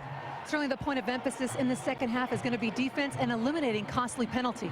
Yeah, we've been very foolish. You know, that's all we talked about coming into the game, and playing smart. And we make some of the most foolish penalties that give them field position and ruin drives. So we got to work on it. We got to get a little more discipline. Certainly one of the positives, though, has been the play of Ryan Broyles, 2 touchdowns. Yeah, Ryan's a pretty special player, but we need to have more guys step up. We got to have a little better blocking, better protection. So not very good right now. Good luck in the second half. I believe the coach is anxious to get into that locker room. And he'll rev that up a little bit more than he did there. You don't win 30 in a row at home and make the foolish mistakes that Bob Stoops is talking about. There were 2 personal foul, 15-yard penalties that kept a drive alive on 3rd down plays for Utah State on their first scoring drive. And then they take advantage for a touchdown drive. It's 21-10 here at the half. The 7th-ranked Sooners lead by 11. Sooners lead Utah State 21-10 at the half. Down on the field, Alyssa Walker-Campbell with the Utah State coach Gary Anderson. Coach Anderson, take us into the locker room. What was the message at halftime? Bottom line is just keep swinging, just keep fighting. You know, we're playing a tremendous team. We've fought some adversity on both sides and found a way to have some positive things come back to us. And you know, this team is they're focused right now. They're excited and ready for the second half. Certainly impressed with the play of your quarterback, DeAndre Burrell. He has been very impressive. Yeah, he's the guy that steers this ship for sure. He's a tremendous athlete, fantastic young man, and a great team leader, and look for more in the second half. Hopefully continue. But it's a very good defense we're playing against. We understand that. He has to make plays for us to be successful. Thanks, Coach. Thank you. All right. Thank you very much, Alyssa. Very fine finish to the first half for Utah State, as, in fact, the Aggies have the total yardage advantage over the Sooners through 1/2 of play. That's one thing that stands out when you look at the statistical story from the first half. 218 to 207 Utah State leads. And the time of possession right there, Utah State has that as well. And I tell you what, a couple of other things that jumped out to me. Oklahoma gave up 3 plays of over 29 yards, 4 plays of over 18 yards, but 3 plays over 29 yards is very un-Oklahoma-like. Defensive line really didn't get much of a push, and I thought that the biggest play in the half might have been Walker trying to pick up that fumble, as that was turned into 3 points. Yes, and the resulting personal foul after the Utah State Aggies recovered that fumble. That was in their own end of the field. Okay, Kerwin Williams with the second half kick return out to the 20-yard line. So the Aggies will take over here. See if they can ride the momentum behind DeAndre Borrell, their fine quarterback, here as we get started in the third quarter. Not great in passing numbers, just 8 out of 20, but he did have 167 yards throwing the football, and that isn't shabby at all through one half of play. We'll see what changes Oklahoma made and really what type of intensity they come out with here early. First down from the 20-yard line. Moats the motion man, and the give to the running back, and hit by Quentin Carter for a loss of 2 yards is Dervin Spate. This guy is really a headhunter, but he says he'd rather be a good tackler than a big hitter. Adrian Taylor in on this first series, and just amazing to me. Well, and that's sort of a message from the coaching staff too. He can play. Yeah, we're going to put him in there to start the half, and that one's thrown away incomplete, and it's 3rd and long for Burrell and the Aggies. Tell you what, though, Bill, he was open. As you see Venables talking to Travis Lewis, who was trailing on the play. Don't know that it would have been enough for a first down, but that should have been a completion in 3rd and short at worst. No backs, 5 receivers spread out, and Oklahoma with its nickel package. Bring Moats in motion across the backfield, fake to him, and under pressure and dropped. Jeremy Beal has his first sack of 2010, and that's a big one. We were talking at halftime. Beal didn't really show up much in the first half, but here's a guy who is a technician. He's not the fastest or the strongest, but he is a flat-out good college player. And he really needs only 11.5 sacks to become OU's all-time leader. That tells you what he's done. He had 11 sacks last year, first of this year. And in the 08 season, he had 8.5 sacks. So Jeremy Beal got the message at halftime, and now Ryan Broyles lets it roll, and it goes beyond him, and a very nice roll on the punt off the foot of Peter Caldwell. And let's take a look at how it happened in the first half as Oklahoma got off to a nice start. Of course, it was DeMarco Murray rattling off a 39-yarder on the first play of the game, and the first drive capped by Ryan Broyles into the end zone, and DeMontre Hurst with an interception. Murray the touchdown run, and then it was Jones to Broyles covering 70 yards on 3 pass plays, and the Sooners were up 21-0, but here comes Utah State back behind Burrell. And they found the end zone on the run there by Michael Smith. As we go back live here, Sooners on offense from the 29-yard line, and a first down pickup of about 5 yards. Peter Caldwell, a terrific first half, the punter for Utah State. He averaged 46.2 yards, and he's keeping it away from Broyles. 0 return yards for the Sooners. That's a key for the punter. Lots of running room for Murray, with Jones out in front of him. He goes out of bounds at the 45-yard line. Yeah, they don't need Landry Jones throwing any blocks. 12-yard pickup for Murray, who individually had 84 yards on 16 carries. He is the featured back now. And with 16 carries in the first half, I don't know that he's going to be carrying it over 30 times a game, but that's the dosage that Utah State got of DeMarco in the first half. Not much there. Not much of a push by the Oklahoma offensive line. Sooners have not been under center much tonight. They run it most of the time when they are under center. So 2nd and 8 for Landry Jones.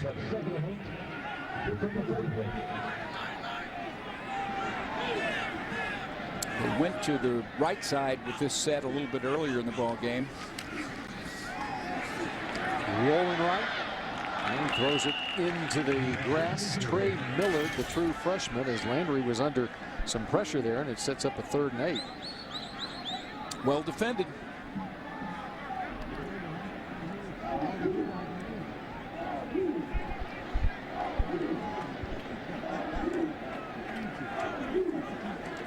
Sooners got the stop on defense to start the 2nd half. Now they're trying to get something going offensively. And here's a key 3rd down play here early in the 3rd quarter. An 11-point lead for Oklahoma.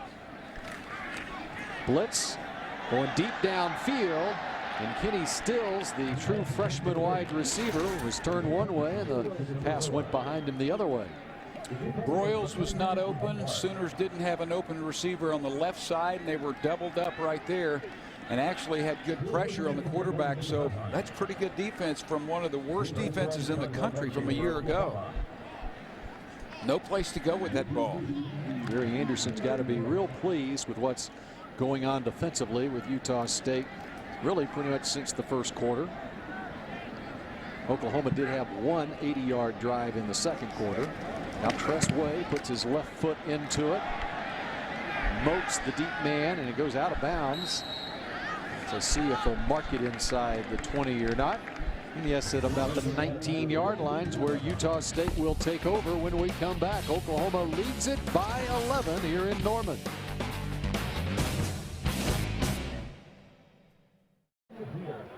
Sooners lead Utah State 21-10 at the half. Down on the field, Alyssa Walker-Campbell with the Utah State coach Gary Anderson. Coach Anderson, take us into the locker room. What was the message at halftime? Bottom line is just keep swinging, just keep fighting. You know, we know we're playing a tremendous team. We've fought some adversity on both sides and found a way to have some positive things come back to us. And you know, this team is they're focused right now. They're excited and ready for the 2nd half. Certainly impressed with the play of your quarterback, DeAndre Burrell. He has been very impressive. Yeah, he's the guy that steers this ship for sure. He's a tremendous athlete, fantastic young man, and a great team leader, and look for more in the 2nd half, hopefully continue. But it's a very good defense we're playing against. We understand that. He has to make plays for us to be successful. Thanks, Coach. Thank you.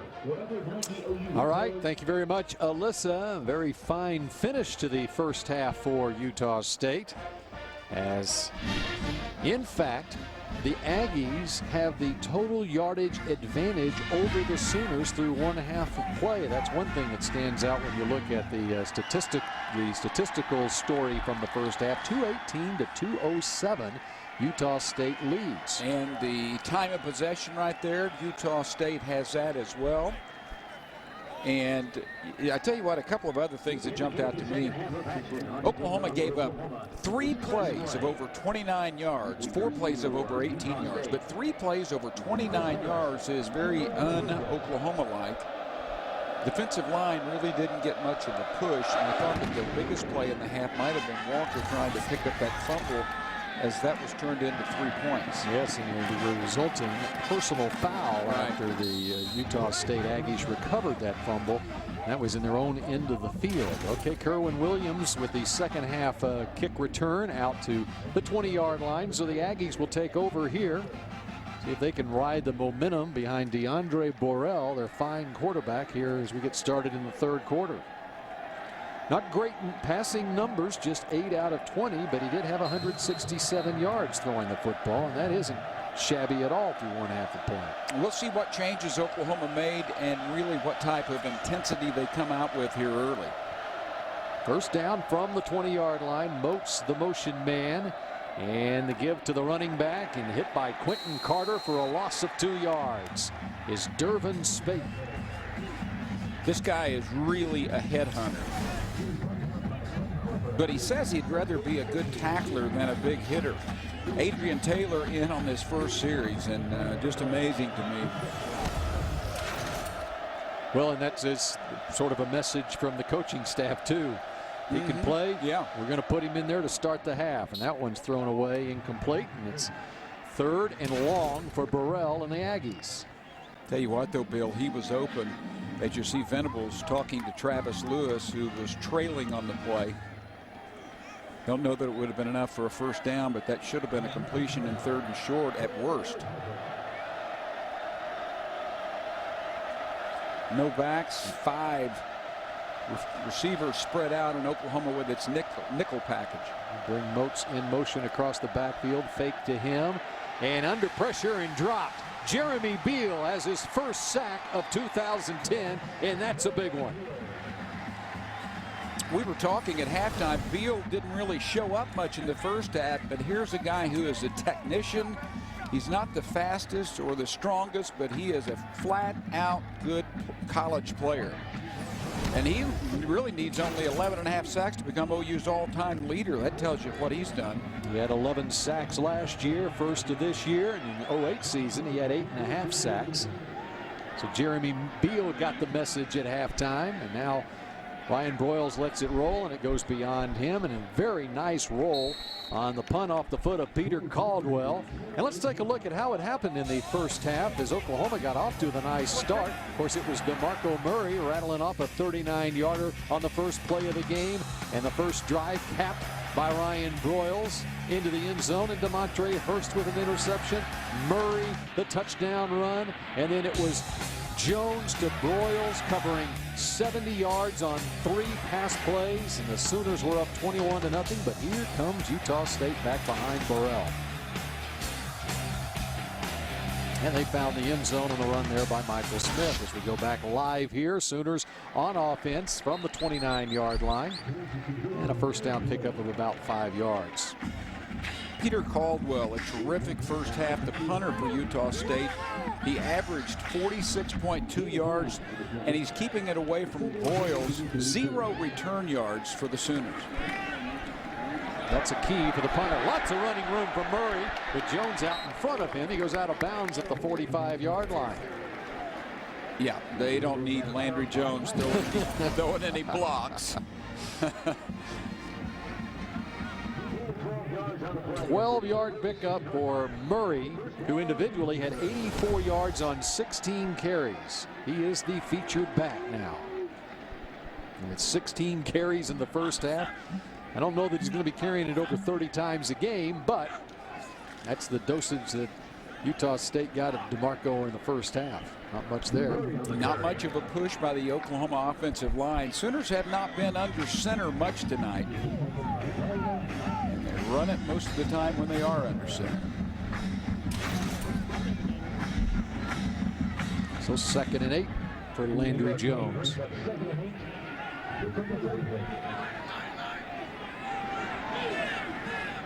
They went to the right side with this set a little bit earlier in the ball game. Rolling right, and he throws it into the grass. Trey Millard, the true freshman, as Landry was under some pressure there, and it sets up a 3rd and 8. Well defended.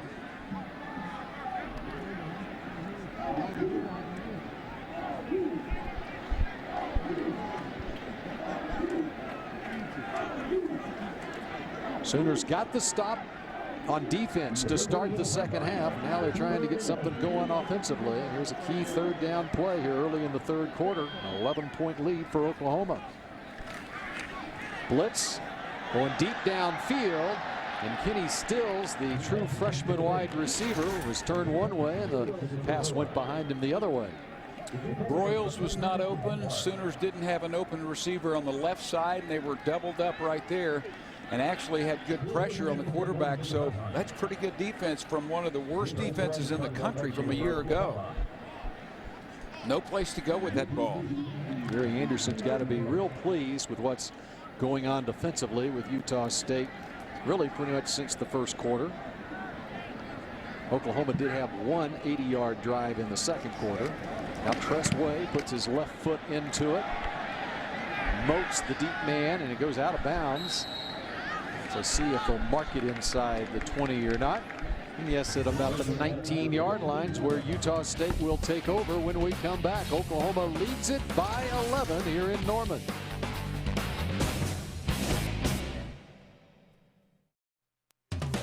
Today's game is presented by your local Oklahoma Ford dealers. Check out the 2010 F-150 and drive one. Ford is the best in Oklahoma.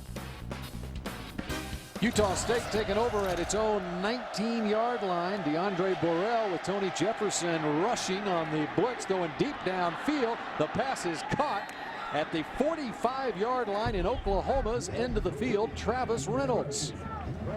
Well, have we seen that before? Oklahoma being all over a Utah State receiver several times tonight, but not able to come up with a play. That time, Jonathan Nelson could not come up with a play. 36-yard pickup on first down. That is the 5th play of over 18 yards, the 4th of over 26 yards against a defense at Oklahoma that just doesn't allow things like that to happen. Explosion plays by Utah State. Not much on the ground there. Ball came free, but the play was whistled dead. David King in on the stop. He got the start at defensive end as the Sooners are without Frank Alexander. Frank Alexander wearing a boot on his foot. He has an ankle injury. He's in doubt whether he'd be able to play next week against Florida State. So the Sooners are depleted at the defensive end position. We've seen some of Ronell Lewis playing some defensive end. That should continue throughout the season. It's a good point, though, with Frank Alexander. He's a tremendous defensive end. And not being in there is hurting Oklahoma. Big hit. Yes, it was Jonathan Nelson coming up from the safety position, putting the lick on Dervin Spate. A couple of players from the Dallas-Fort Worth Metroplex. He's out of Mansfield Summit High School, Jonathan Nelson put the hit on Irving MacArthur ex Dervin Spate. 3rd and long.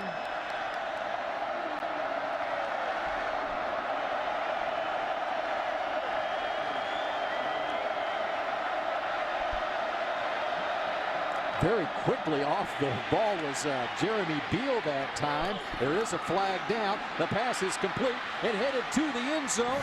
It's a touchdown for Utah State's Dontel Watkins. And that will stand because that'll be an offsides on Oklahoma. Offside. Defense, number 44. That penalty's declined. Touchdown. 43-yard touchdown pass from DeAndre Borrell to Dontel Watkins, playing his first game for the Utah State Aggies. The junior college transfer comes through. Borrell did a great job, by the way, getting past Beal and getting the ball downfield, and he got away from Jonathan Nelson and found the end zone. Yeah, this is another big 3rd down conversion by the Aggies, and this is tighter than anyone would have ever expected. It's down to a 4-point game here early in the 3rd quarter. 10-16 to play. Utah State has come to play. 21-17, Sooners by 4.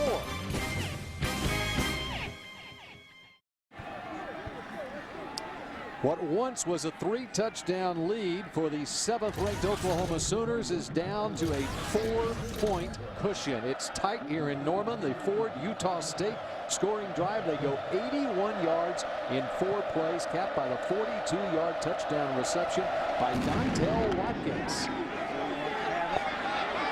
And the kick from Caldwell goes to DeMarco Murray. Murray gets upfield past the 25. Sooners will start at their own 27-yard line. Another look at the touchdown, Dean. Okay, this is Watkins out here. Oklahoma, I think the cornerback is going to get confused as DeMontre Hurst does not get back. Number 3, Nelson, has inside right there, and there you see the misstep. Should have been for a short game, but regardless, the mistake was made by the cornerback near the line of scrimmage. Hurst bites on the shorter route, and Jonathan Nelson, the safety, came over, and there was no cornerback to help him out over there. He was coming over to help himself, and he wound up on the guy that scores the touchdown. Jeremy Calhoun in there at running back. Well, the Sooners trying to establish a running game. Yeah, we were talking about that during the commercial. Oklahoma needs to establish a run game. They should have physical dominance here. And they're trying to establish something here, working the left side again from the 32 to the 35-yard line.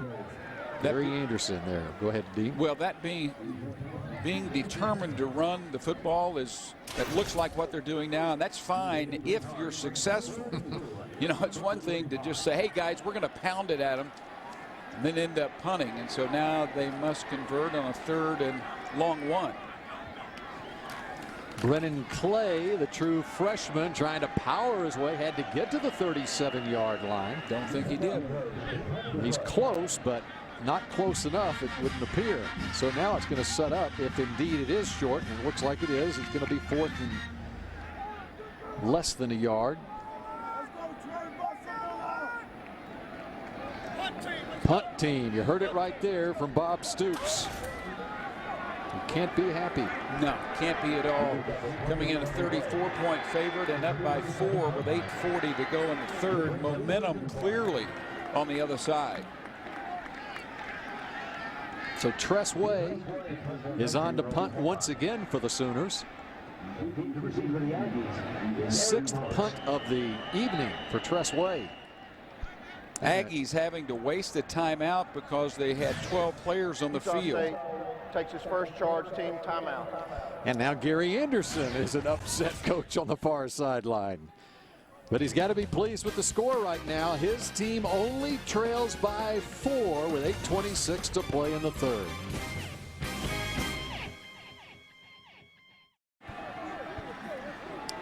What once was a 3-touchdown lead for the 7th-ranked Oklahoma Sooners is down to a 4-point cushion. It's tight here in Norman. The Ford Utah State scoring drive. They go 81 yards in 4 plays, capped by the 42-yard touchdown reception by Dontel Watkins. And the kick from Caldwell goes to DeMarco Murray. Murray gets upfield past the 25. Sooners will start at their own 27-yard line. Another look at the touchdown, Dean. Okay, this is Watkins out here. Oklahoma, I think the cornerback is going to get confused as DeMontre Hurst does not get back. Number 3, Nelson, has inside right there, and there you see the misstep. Should have been for a short game, but regardless, the mistake was made by the cornerback near the line of scrimmage. Hurst bites on the shorter route, and Jonathan Nelson, the safety, came over, and there was no cornerback to help him out over there. He was coming over to help himself, and he wound up on the guy that scores the touchdown. Jeremy Calhoun in there at running back. Well, the Sooners trying to establish a running game. Yeah, we were talking about that during the commercial. Oklahoma needs to establish a run game. They should have physical dominance here. And they're trying to establish something here, working the left side again from the 32 to the 35-yard line. Gary Anderson there. Go ahead, Dean. Well, that being determined to run the football it looks like what they're doing now, and that's fine if you're successful. You know, it's one thing to just say, hey, guys, we're going to pound it at them, and then end up punting. And so now they must convert on a 3rd and long 1. Brennan Clay, the true freshman, trying to power his way, had to get to the 37-yard line. Don't think he did. He's close, but not close enough, it wouldn't appear. So now it's going to set up, if indeed it is short, and it looks like it is, it's going to be 4th and less than a yard.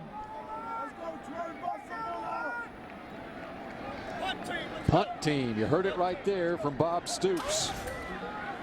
You can't be happy. No, can't be at all. Coming in a 34-point favorite and up by 4 with 8:40 to go in the third. Momentum clearly on the other side. So Tress Way is on to punt once again for the Sooners. 6th punt of the evening for Tress Way. Aggies having to waste a timeout because they had 12 players on the Utah field. State takes his first charge team timeout. And now Gary Anderson is an upset coach on the far sideline. But he's got to be pleased with the score right now. His team only trails by 4 with 8:26 to play in the third.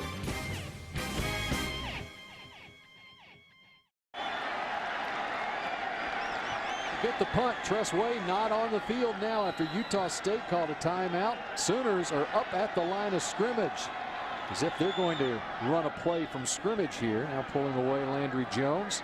DeMarco Murray, the deep back. Trey Millard, the fullback. And Murray trying to get outside.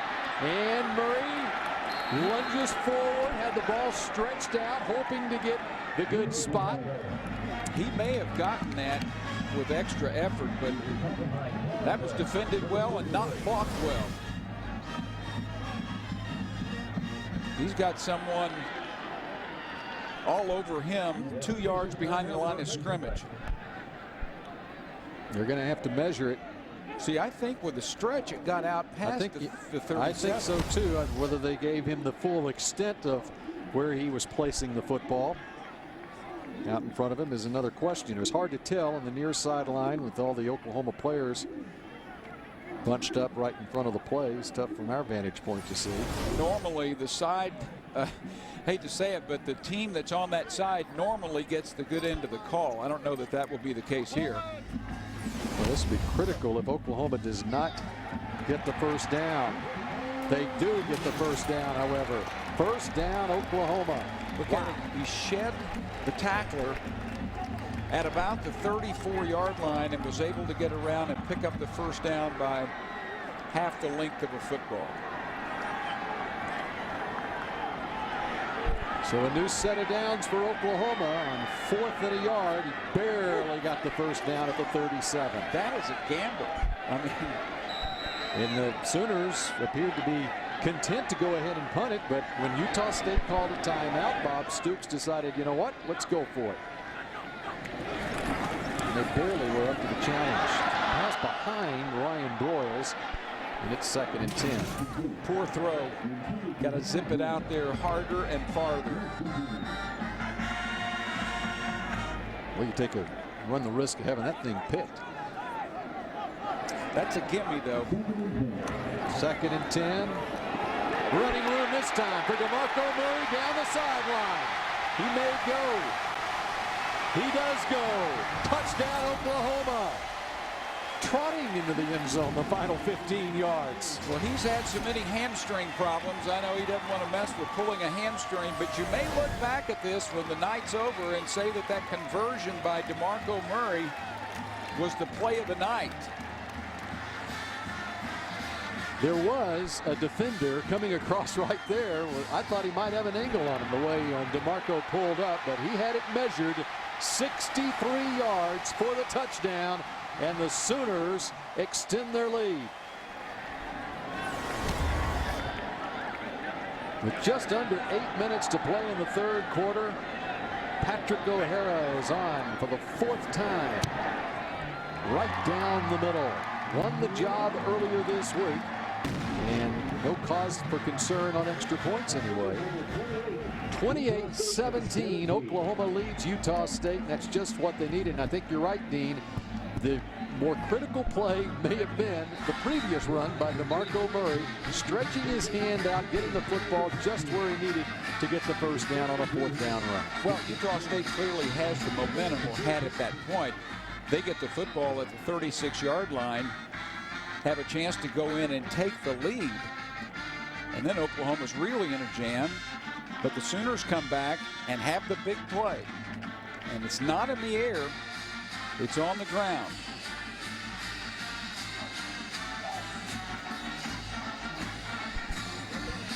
Well, finally, the Sooners were able to celebrate a touchdown. They had one touchdown drive in the 2nd quarter. Had a 14-0 lead through 1 quarter, but after taking the 21-0 lead, it was 17 straight points rattled off by Utah State.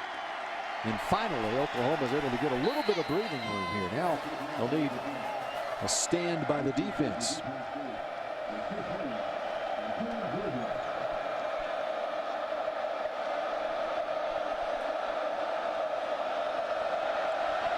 Pressway with Chris Harris deep, as well as Kerwin Williams.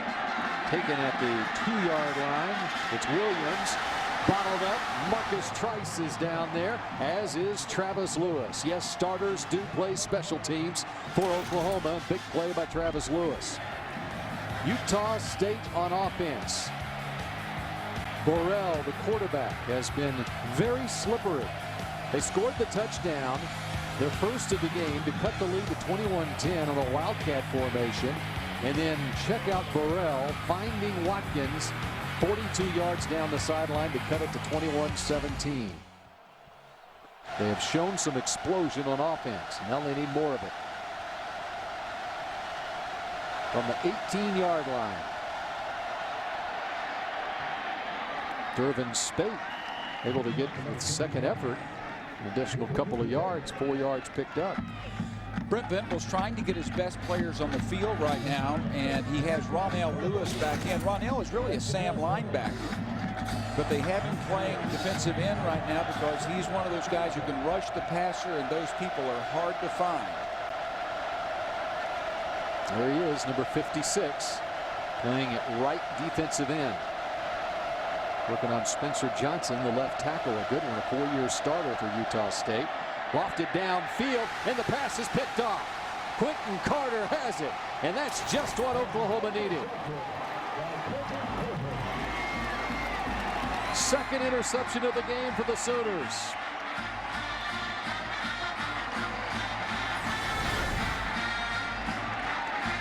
Quentin Carter is a big play player for Oklahoma, and he comes up with the interception there once again in very good position, but that ball, DeAndre let that one fly a little bit, and it sailed high, and Quentin Carter comes up with the big play.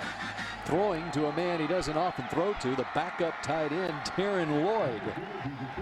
Quentin Carter had joined DeMarco Murray. We'll talk to you about this in just a moment. From the 39, DeMarco Murray tries to slip a tackle, gets turned around a couple of yards.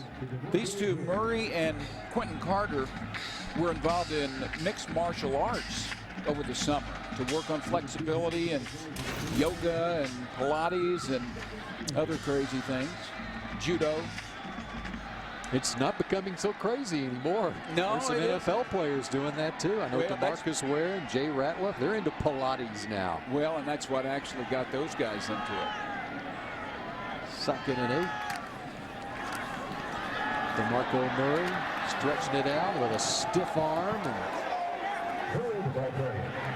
physical run with the stiff arm there by DeMarco Murray. Down inside the 35.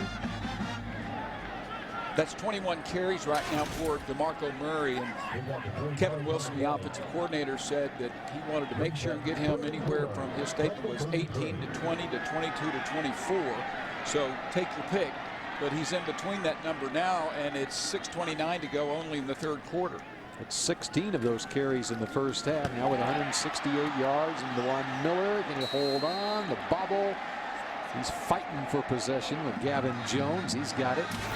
That's a first down at the 23-yard line. Big play for the Sooners because they can't kick a field goal from there.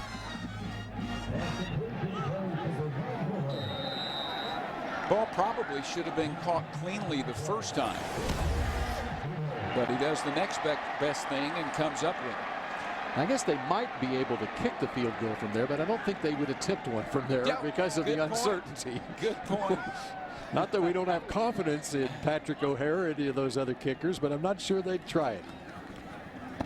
Because they aren't proven. Doing Miller again. They've found something. 2 in a row to Miller. He's shaken up.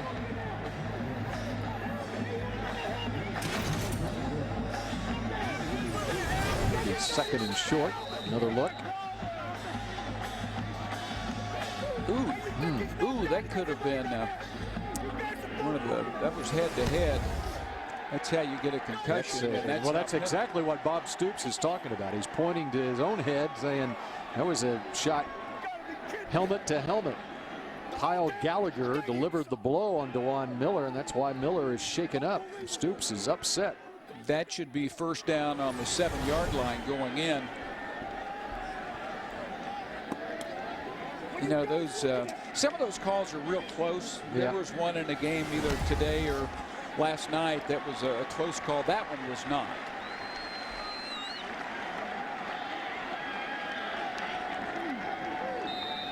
But the thing is, if you're going to protect players, you protect all the players, you know. 14-yard line, 2nd and 1. That sort of came in the course of play, but still, it was helmet to helmet. Murray with a spin move, needed to get to the 13. Looked like he got to that point on Looks like he's getting a spot that's going to give him the first down. This is Murray's 10th 100-yard rushing game, becoming the 12th Sooner to have 10 or more 100-yard games, and that puts him up to 169. Yeah. So first down at the Utah State 13-yard line. Sooners trying to take advantage of the turnover. Pass is thrown away as the blitz came on Landry Jones, and he just got rid of it. Didn't want a negative play. Let's take a look and see what happens here. It's a bust. It is nothing more than a bust. Those are killer plays. There's the defensive end coming, Levi Koskinen. And Landry Jones had 2 receivers open. So 2nd and 10.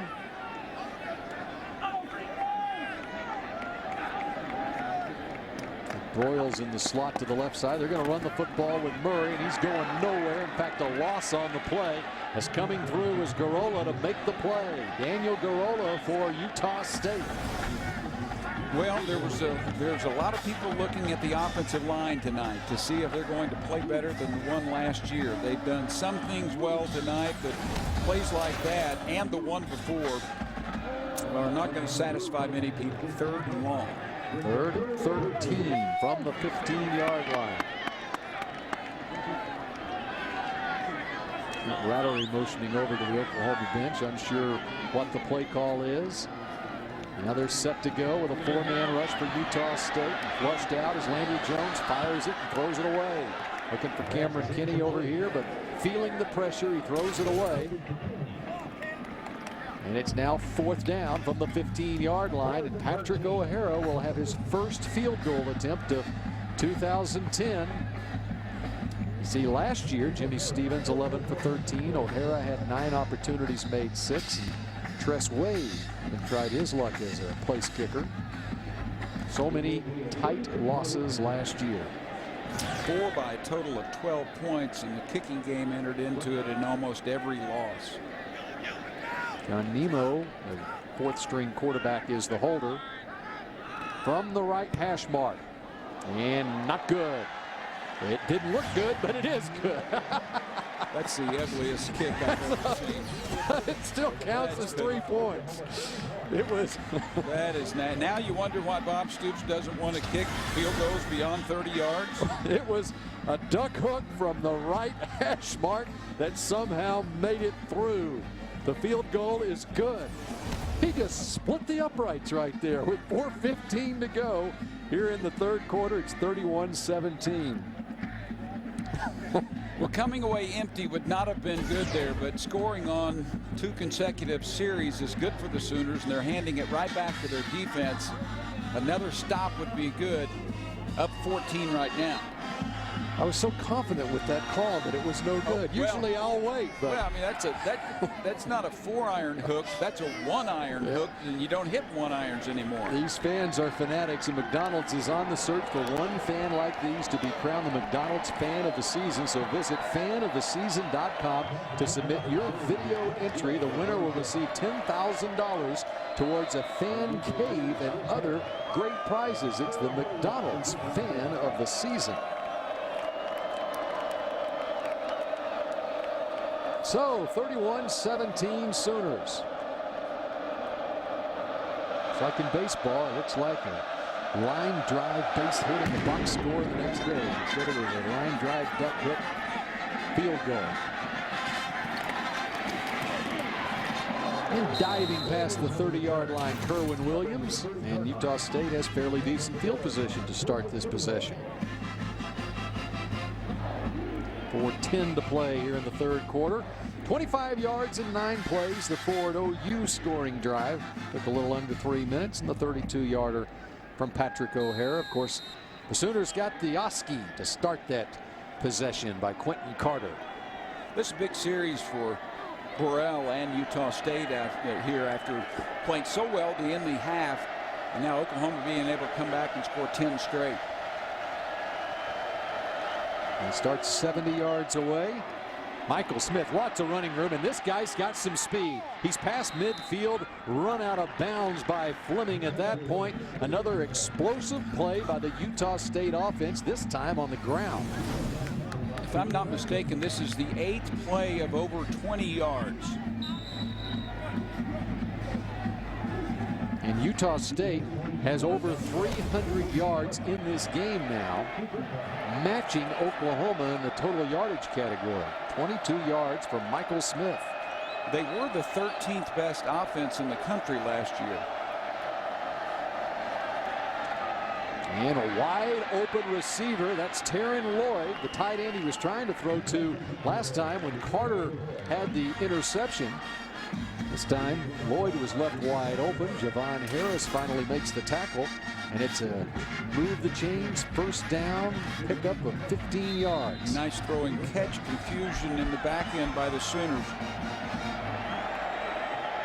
So all of a sudden, Utah State moves from its own 30 down to the Oklahoma 33-yard line. 3 backs directly behind Burrell. And a 2-yard pickup for Michael Smith. Nice job by Stacy McGee there for the Sooners. Trying to slow down this fast-moving train.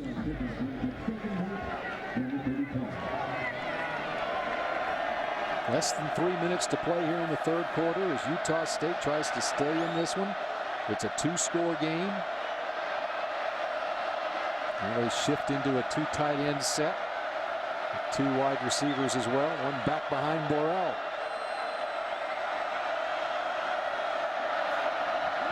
And looking to throw, DeAndre Burrell. He's going for the end zone. Has his man. Touchdown, Utah State. The Aggies just won't go away. Xavier Martin, 31 yards. Great execution, no pressure on the quarterback. And DeMontre Hurst is beaten. And the corners for Oklahoma, the young corners, are being exploited. A major concern basically because of youth, not talent, coming into this game with the cornerbacks. And their youth is being exposed. I'll say 70-yard drive very quickly. Didn't take any time at all for the Aggies to move down the field. And we're down to a 1-touchdown game again. 31-24. Xavier Martin, one of those junior college transfers, his first career touchdown at this level out of Grossmont Junior College. This is Utah State. Native of Baltimore, Maryland. Too much time. And wide open. DeMontre Hurst bid on that. And he was 4 steps behind. And that is 4 steps too many.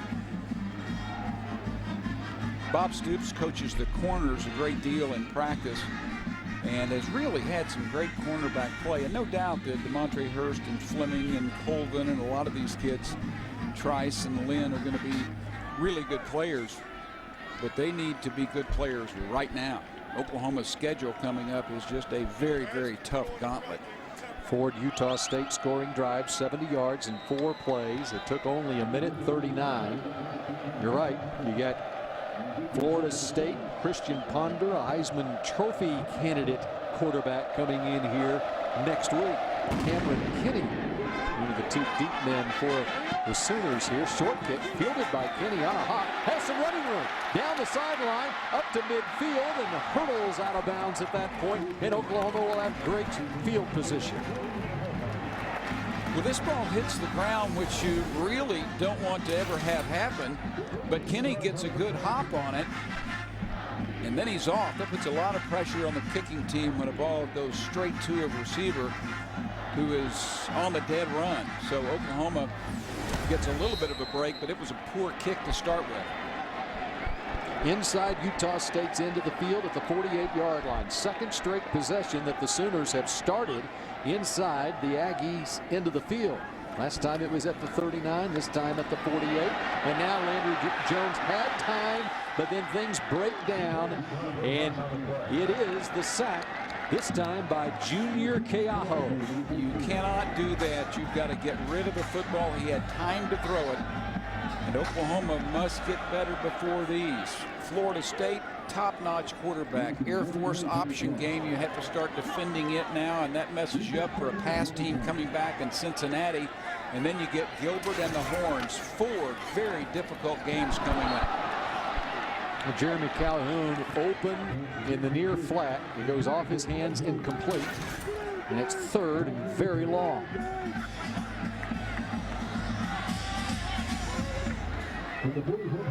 Quickly to the line of scrimmage of the Sooners. Utah State was trying to make some substitutions.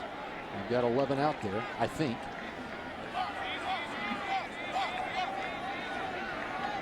Oklahoma has to make it all the way down to the Utah State 38-yard line. 3rd and 21.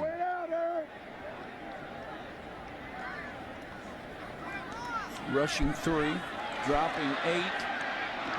And off the hands of Stills, still looking for his first catch. Pardon me, that was an open receiver. So punt time for the Sooners with less than 2 minutes to play here in the 3rd quarter. You know, I'm not sure that the receiver didn't stop another route. It's happened a few times tonight.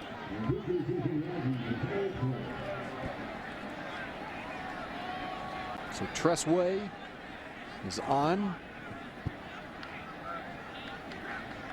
He was on for the 6th time last time, and the Sooners elected to go for it after the timeout. Now this is his 6th punt.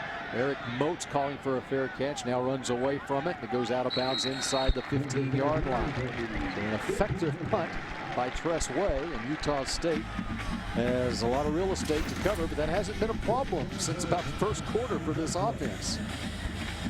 They've got 351 yards of total offense, and the Sooners at 313. Oklahoma's enthusiasm is lacking right now, and Utah State has the momentum. We keep saying big series, but this is another one of them. And we didn't expect to say against Utah State there were a lot of big series. They've played 4 times in history, and you can count the big series on one finger probably in the previous 4 meetings. From the 14-yard line with 1:35 to play in the quarter.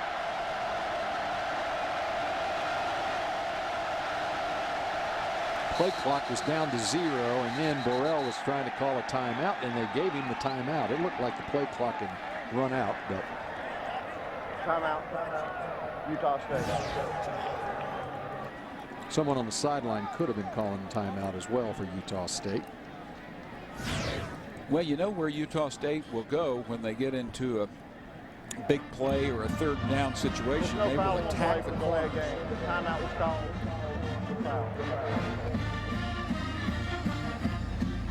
In the 4 previous games, how about this cumulative score? 230 Oklahoma, 27 Utah State, including the 72-3 game. Back in 1974. Wonder if there was anyone in the booth that was part of the team back in 1974. I think anyone could have tossed a touchdown or whatever back then. Along those lines, Florida State, next week's opponent, came to Norman back in what year? 76. 76. And Bobby Bowden had been, I think that was his 2nd year. And so they weren't very good at that point, but they did come here and get rolled. And the team that'll roll in this next weekend would be much, much better, riding a big high for the season opening win in the Jimbo Fisher era. Kicked off very, very nicely. Yeah, they won 59-6 over Sanford today. 1st and 10 from the 14. They give it to Dervin Spate, trying to get outside, and Fleming forces him to the sideline. Travis Lewis over as well. Don't know what Travis is talking about.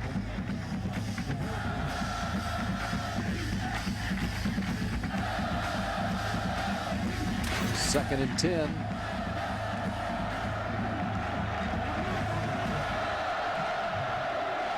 Now 2 receivers out to either side for DeAndre Burrell.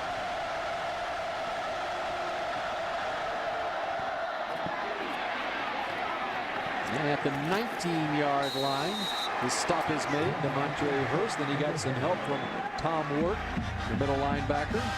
Xavier Martin, who had the touchdown earlier, as the reception. And it's 3rd and 5. Nice job of breaking down in the open field by Hurst and making the tackle. Well, you can see this Utah State team just gaining confidence more and more as this game goes along. Big play here, 3rd and 5.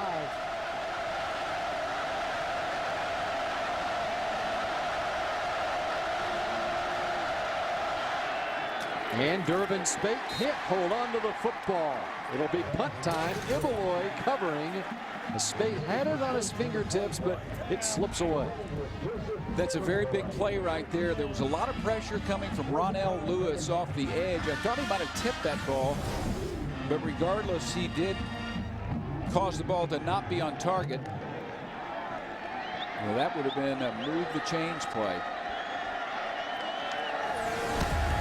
Caldwell has done a great job keeping the ever dangerous Ryan Broyles in check on punt returns, and that punt was so high there was no opportunity for Ryan Broyles again. 0 return yards for the Sooners. That's exactly right. Broyles such a threat. In the first half in the passing game, Broyles had 100 yards receiving and 2 touchdowns, only 1 catch for 5 yards here in the second half. Isn't that something though? They've had 6 kicks and have successfully kept Broyles from having a chance to be a factor in the return game. Smart. I mean, they are playing very, very smart. Sooners take over at their own 40 with 23 seconds left in the 3rd quarter. And the pass is complete to Kenny Stills. It was one of those back shoulder fade type throws because the cornerback was turned around and could not see the football. Wow. Gets it out to where only Kenny Stills can get it, and you're exactly right. 49-yard line, pickup of 11. You see that a lot, especially in the NFL these days. The back shoulder fade has become a very popular pass. Very effective. On the slant, there's Broyles, and he's thrown down for another 1st down. 2nd catch of the second half for number 85. And that's the end of the 3rd quarter now, as the Sooners, with a couple of nice completions, pick up a couple of 1st downs, and maybe they can ride that momentum into the 4th quarter. It's a 7-point lead for OU, 31-24. DeMarco Murray went 63 for his 2nd touchdown of this game.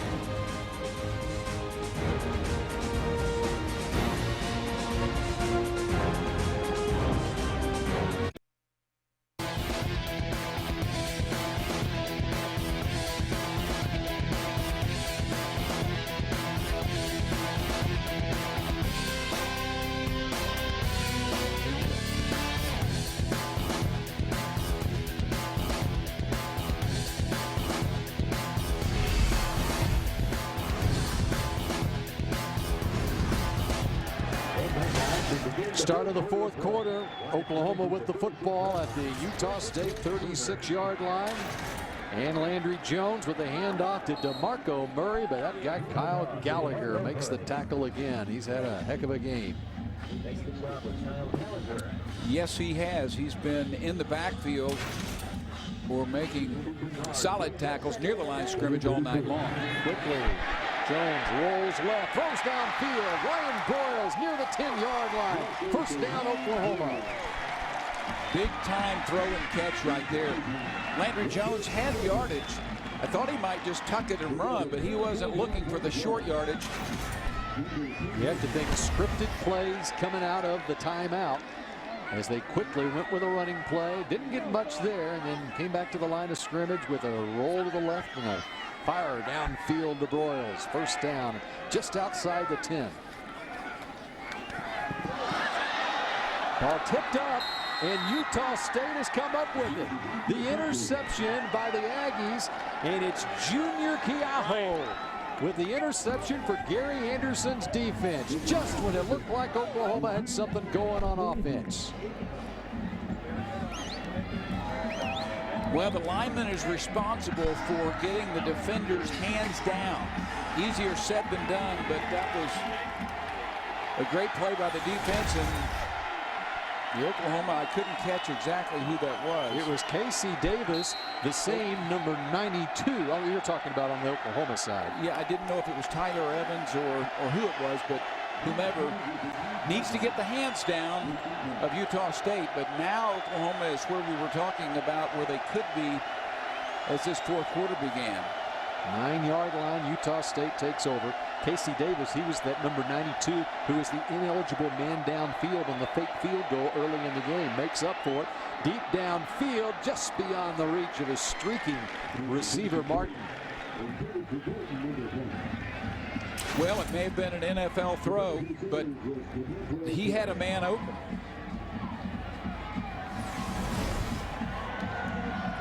Yet another receiver running open. Not a whole lot of pressure that time, and clearly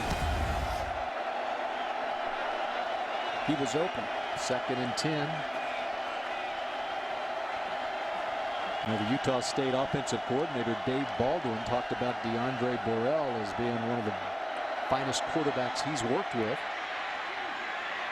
Running play, second effort, past the 15. Utah State wants it.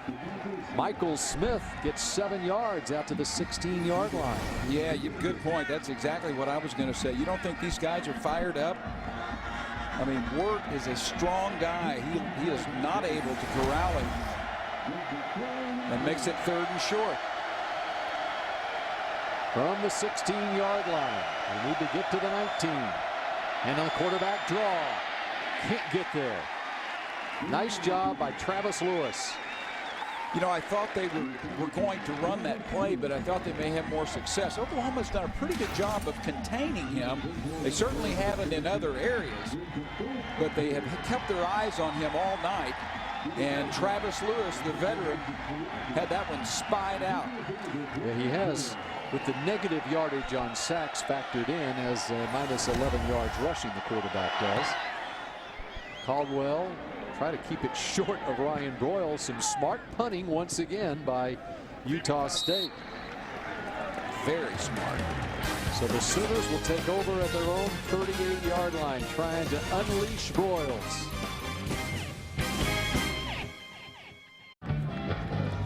'69 straight sellouts here in Norman, Oklahoma. It ties a school record. What a great past decade. When beyond a decade, the Bob Stoops era, over 5 million fans have filed into Gaylord Family Memorial Stadium. And no one's left this one, I don't believe. No. Bill Jones with Dean Blevins. 1st and 10. DeMarco Murray, nothing there. Strung it out well, Utah State's defense did. It's a 7-point game with 12:49 to play. This game is a little unlike the average game during Bob Stoops' 30 home game win streak. The average score during that 30 games is 45-14. Against a lot of times against teams with a greater reputation in Utah State. But Utah State has come to play, and they aren't playing like a team that was 4-8 last year. Landry Jones has to get rid of that football. It's a loss of 8 on the sack. You get behind the chains, the play calling becomes much more difficult. They are way behind the chains again. 3rd and 18 from the 30.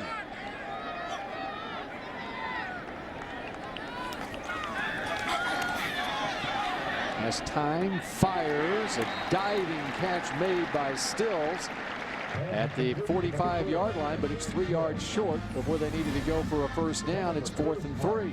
Nice job of protection and a good throw, but that route was either cut off a little short. Might have been cut off just a little bit short, because you'd like to get out past that first down marker. But it does help in terms of field position, because I thought if they were going to hold him there, that Utah State might get the ball around the 35-yard line. Tressway has averaged 46.5 yards on his punt. Of course, that includes an 85-yarder. Pretty one this time. Hits down at the 5, though, and goes into the end zone. So you take 20 off the 50. 5-yard punt, and it's going to be Utah State taking over at the 20-yard line, down a touchdown and 80 yards away with just over 11 minutes to play, and what has turned out to be a good one here in Norman.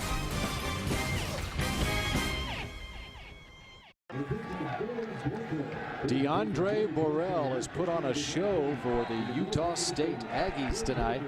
They have matched the Sooners in total yardage, bettered them in total yardage, in the passing game especially, and they only trail by a touchdown here. They take over at their own 20-yard line. The rolling right is Borrell, has a receiver for a pickup of 8 or 9 yards. That's Morgan. Well, the Sooners have been operating behind the chains. Utah State, second and short here. Not a great completion percentage, but over 300 yards passing for Borrell.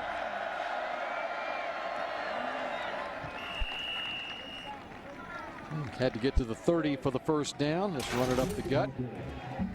Durbin Spate.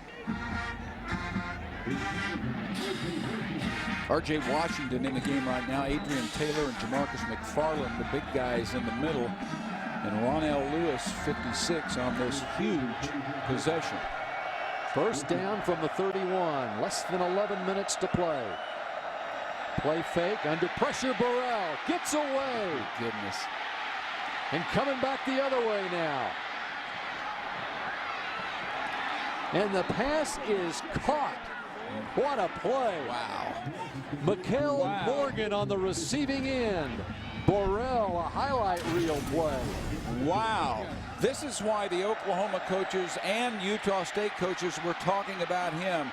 Sheds one tackler, outruns 5 or 6 more, running to his left, throws it perfectly.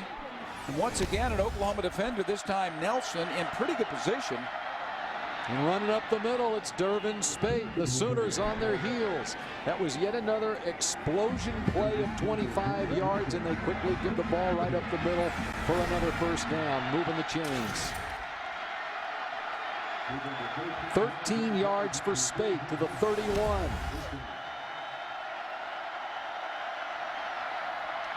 Little belly series here. It's like they're running the old option. David King makes the stop. Well, there's nothing like momentum in sports. And Utah State has the momentum right now. And they've had it for the better part the last 2 quarters. On the 29. With the ball is Borrell, the quarterback. Nowhere to go, but that doesn't matter with him. And it's Tony Jefferson who makes the tackle. Running east-west, running to the outside, usually, very, very rarely works against Oklahoma, even if you are Burrell.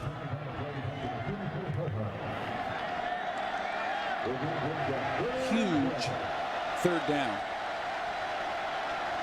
Utah State now with an empty backfield. 3 receivers right, 2 to the left on 3rd and long from the Oklahoma 34.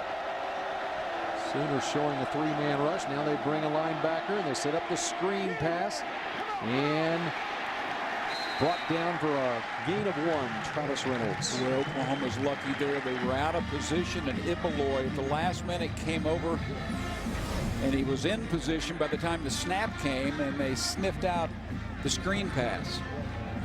But that could have been a huge play had Ibeloy not come at his coach's urging there just a few seconds before the snap. All right. I would look for a fake. Yes, that's what I was thinking. They set up at the 40. The holder at the 40, Moats. They had a fake earlier that was called back due to penalty on a much shorter field goal attempt, but this is a 50-yarder for Peter Caldwell. On its way. Has the distance, but off to the left, no good. And with 8:18 to play in this one, the Sooners trying to hold on for dear life against the Aggies of Utah State. It's 31-24.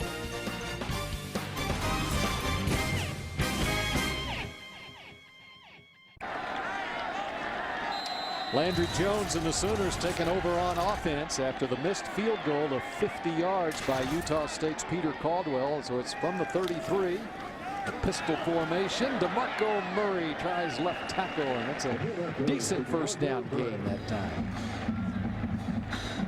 Got up to the 39, a pickup of 6 for Murray, who is up to 170 yards rushing.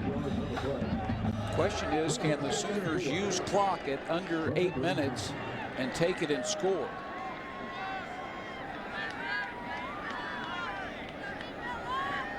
They're using the clock. As you joined us late, Oklahoma had a 21-0 lead in the second quarter, only to see Utah State come back. And now Murray gets the first down. Nice pickup. You have to think, too, that Utah State has got to be wearing down some on defense, because they've been going with their starters throughout this one without very many substitutions. In fact, they don't have very many players on their bench over there to substitute. Well, what about their size? They are much smaller than a normal Big 12 big-time program would be. The 2 defensive tackles are listed at 280. The ends are much smaller. Trent Rattery looking for a flag, and he got one. Yahoo. Yeah, their front line goes 250, 280, 280, 238.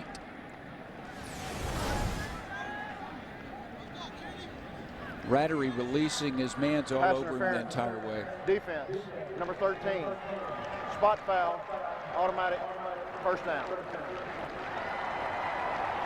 It was an easy call. 46-yard line, first down. Down nearing the 7-minute mark of the fourth quarter. I would be surprised if you don't see quite a few runs. And there's a false start. Haven't seen a lot of that. Number 75, offense, 5-yard penalty. Haven't seen a lot of false starts. The Sooners have been penalized much larger tonight. They're doing it in much larger quantities, like the 15-yard variety.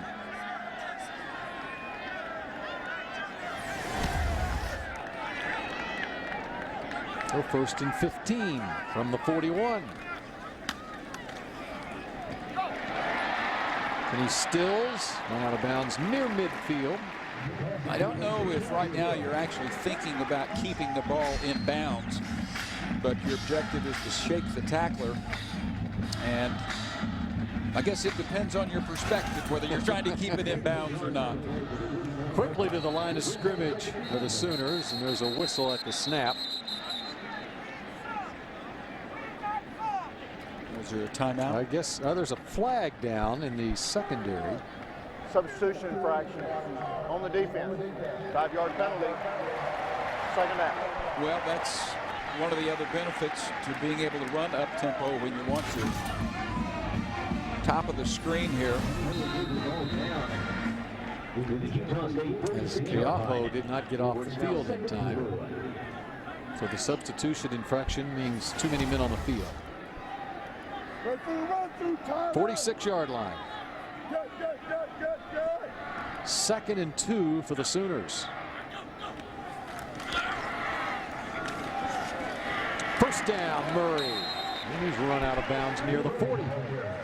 Big, big game for DeMarco Murray, and the Sooners need every bit of it. Murray up over 180 yards rushing now, and he's carried the ball nearly 30 times in this game. He has a few more totes to go. 28 for 186 and the 2 touchdowns, including a 63-yarder. That was a big play in the third quarter.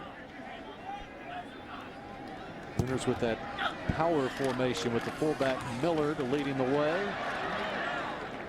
Good job there, just turning it north and south and getting 3 yards. But Utah State hanging tough. Despite, as you mentioned, they're not getting many players fresh. I mean, these guys have gone most of the game. Just inside the 39-yard line. Not much on that carry. Keaho limps off the field.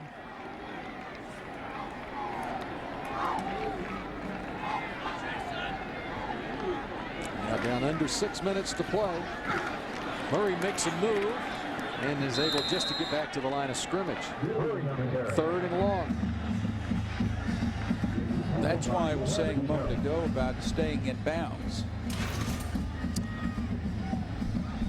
Another big one. These two teams have been almost identical in number of snaps and number of yards. Oklahoma with 74 snaps to 71 for Utah State, and 406 Oklahoma, 411 Utah State. Utah State 331 of those 411 yards through the air. 3rd down from the 39. Got to get to the 31 for a 1st down, and a nice defensive play on the near side of the field. Knocking the ball away from Kenny Stills was Curtis Marsh. That play wouldn't have gone for more than 5 yards anyway, and the incompletion stops the clock, and Utah State will have a chance once again. And from the 39-yard line, Tress Way is out on the field. Try to pin him back. 7-point game with less than 5 minutes to play. Who would have thought this? Aside from the people in white on the Utah State sideline. They may not have thought it either. Way. You've got to kick that ball out of bounds. You've just got to kick it out of bounds. But into the end zone for the touchback, and so from the 20-yard line, Utah State will take over. He's trying to angle it toward the left side, but he had too much foot into it. So once again, Oklahoma's defense will try to contain DeAndre Burrell. I think the biggest concern for them right now is those corners trying to avoid giving up the big play. Yeah.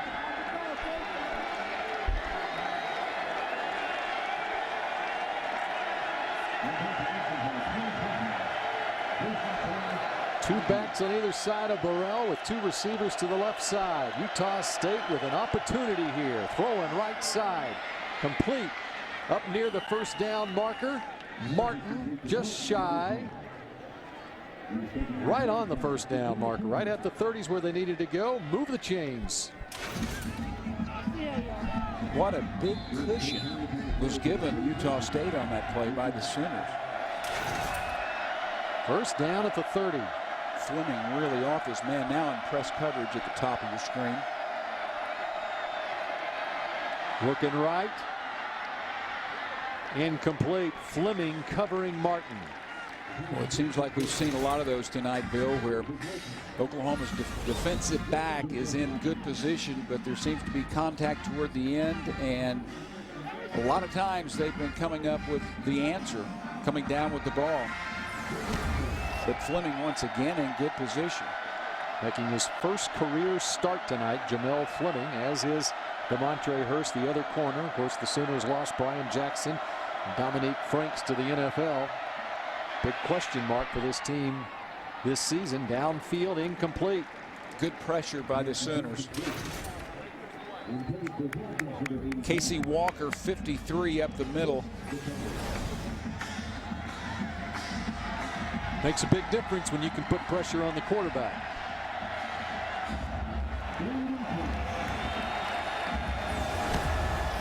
Third and 10 from the 30 with 4:19 left.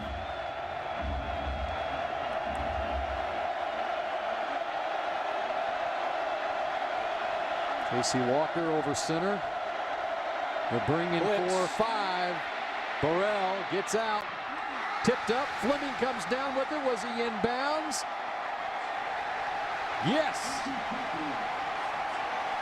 Fleming has given up some big plays, but he's been in position a great deal tonight. Walker chasing Burrell. And Jamel Fleming in great position again. And what a time to come up with a pick. Huge play by Jamel Fleming. Big time catch. Burrell forces that one in there. Fleming will actually tip this ball to himself. The old tip drill. Had possession, had control of the football, and had that left foot down inbounds, no question about it. So now is the time you wish you had a kicker. But Oklahoma will not want to put themselves into a position to have to, and I'm dead serious, have to kick a field goal. They'll be in 4-down territory very quickly. Sooners were trying to run a play there, and quickly the official comes up. It looks like they may want to challenge that to see. It'd be worth the challenge, I would think, for Gary Anderson. They do have a timeout left. Utah State is challenging the ruling on the field of an intercepted pass. I don't think, unless I missed something, I think it's only 1 foot in, and Right. he Has the ball. Well, we've got Jefferson in the way there. If we can get Tony to move just a little bit. This angle, foot down. Yeah, I think it was in. Yep. And again, it needs to be conclusive the other way. The ruling on the field is that it is an interception. And I don't see anything there that would say otherwise. Now, that was a 3rd down play, correct? Yes, 3rd and 10. Okay, so we're talking punt regardless. Right. If it were ruled incomplete. Right, it'd still be 4th and punted. 10. We're just talking field position Right. difference, which is critical at this point. Didn't take long. Shouldn't take long. It's an interception. After review, the ruling on the field is confirmed. It is a catch and an interception. Utah State is charged with its 3rd and final timeout. Now, Bill, we were talking about the kicker and not wanting to be put into a position where you're having to try a 40-yard field goal, which they wouldn't probably even attempt. That means that a 1st down is critical right here. And at some point, it depends if you get to 3rd and 3 or 4th and 3. At some point, if you get it short yardage, it will become a 4th down series. They do not need any lost yardage plays. 1st and 10 from the Utah State 41.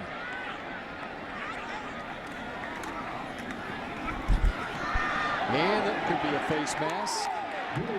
There is a flag coming from the Utah State secondary finally. Nothing from the offensive backfield.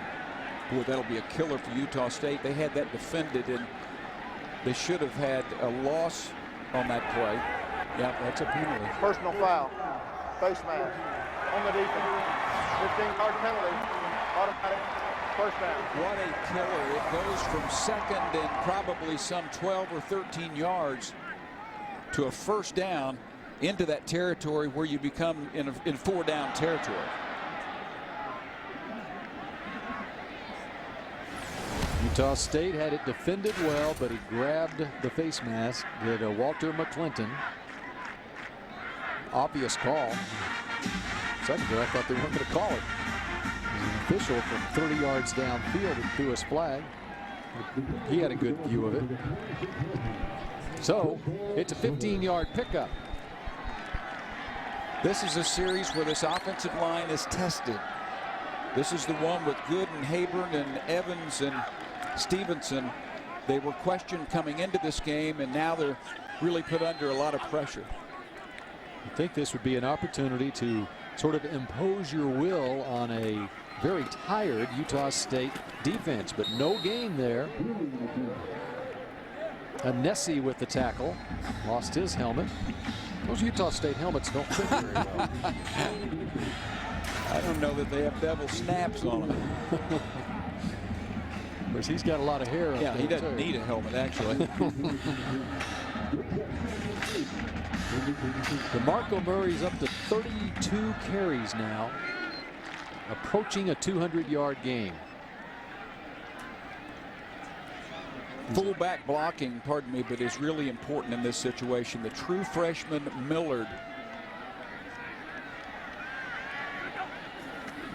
On 2nd and 9, getting to the outside. It's a 200-yard game for DeMarco Murray as he is to the 18-yard line.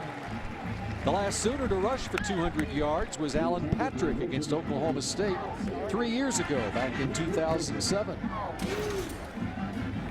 Millard did his job. Now, it's not 1st and 10. It was a big pickup, but now you're in 4th down territory. I just don't think in this situation that Kevin Wilson will I don't want to say have the guts. I just don't think they're going to throw the ball down here. They haven't had enough success. 2:21 clock running. Murray has his first career 200-yard rushing game, and they're going to feed him the football again, and he gets downfield for the first down inside the 15. James Hanna, 82. Take a look at the bottom of the screen. He does his job very well, pins his man down, and that's a really good run by Murray. It's a really good sign, too, to see the blocking of James Hanna. I recall a year ago against BYU in the season opener. That was one of the problems the Sooners had, because they had untested tight ends because of the injuries that they had in the offensive line. Hanna was one of those. He's come along in the last year.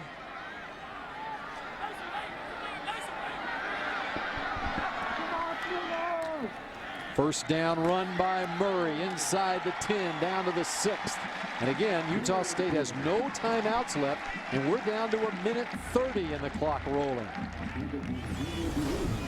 This game, let's see, should be over. Yes, with 1:20. It's 2nd and 3. Were you a math major at OU?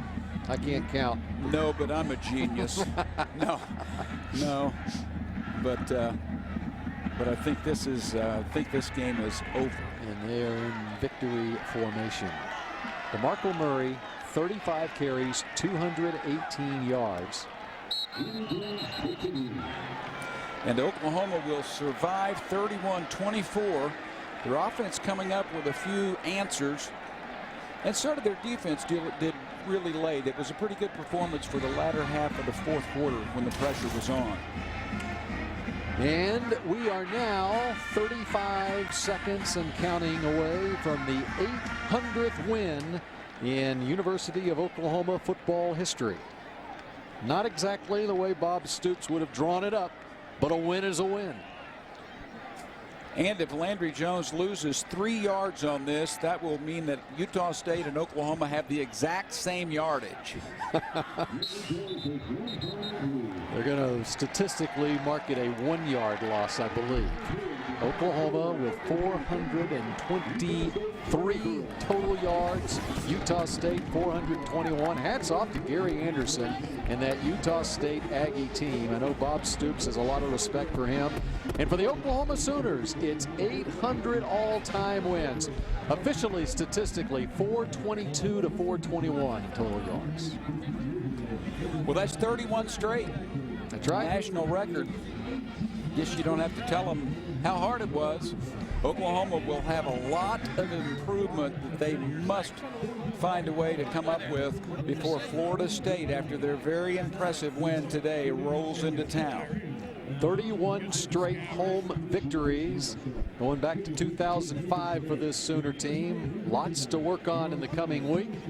But a win is a win, and it's a 31-24 Oklahoma verdict over Utah State. Let's go down to Alyssa with the coach. Coach, you win the season opener, but it was a little bit too close for comfort. Your thoughts on tonight's performance? Yeah, it was not very good. Just way too many inconsistencies on both sides of the football. Lack of execution in a lot of areas, and give Utah State credit. I love their quarterback, Burrell. He's a heck of a player. I knew that coming in, and we couldn't get to him, couldn't sack him, and coverage was poor at times, and then offensively, way too inconsistent. Talk about the positives offensively. DeMarco Murray, Ryan Broyles, I thought they did well and executed. Now, those two guys are special players, but we've got to have more, and we've got to have more consistency. I just, too many spotty plays and too many penalties put us in the hole, so we got a lot of work to do. Certainly a huge achievement, winning 800th game of the history here. How important is that? Well, it shows the strength of the program through the decades for so many years, and Coach Wilkinson, really after the war started it, and when you look at what we've done since World War II, it's really pretty special. Your thoughts on Florida State coming to town and having your brother at home? Well, it'll be different. You're never excited to play your brother unless it's for a championship, then one you has to win it. But once you get to playing, that kind of goes by the wayside. But I'm sure he'll be doing a good job. Thanks, Coach. All right, thank you. All right, thank you very much, Alyssa and Coach Stoops. Of course, Mark Stoops, the defensive coordinator at Florida State. And it is 800 all-time wins for the Oklahoma Sooner program. It's 116 years of Oklahoma football now. And number 800, it's 800 wins, 302 losses, and 53 ties through the years. And Bob Stoops alluded to it there. The Oklahoma Sooners do have the winningest college football program since World War II, and that is fairly significant. We got much more to talk about tonight's game. As Boomer and Sooner, they got to run a little bit tonight. They would have liked to have run more. We'll talk about it when we come back.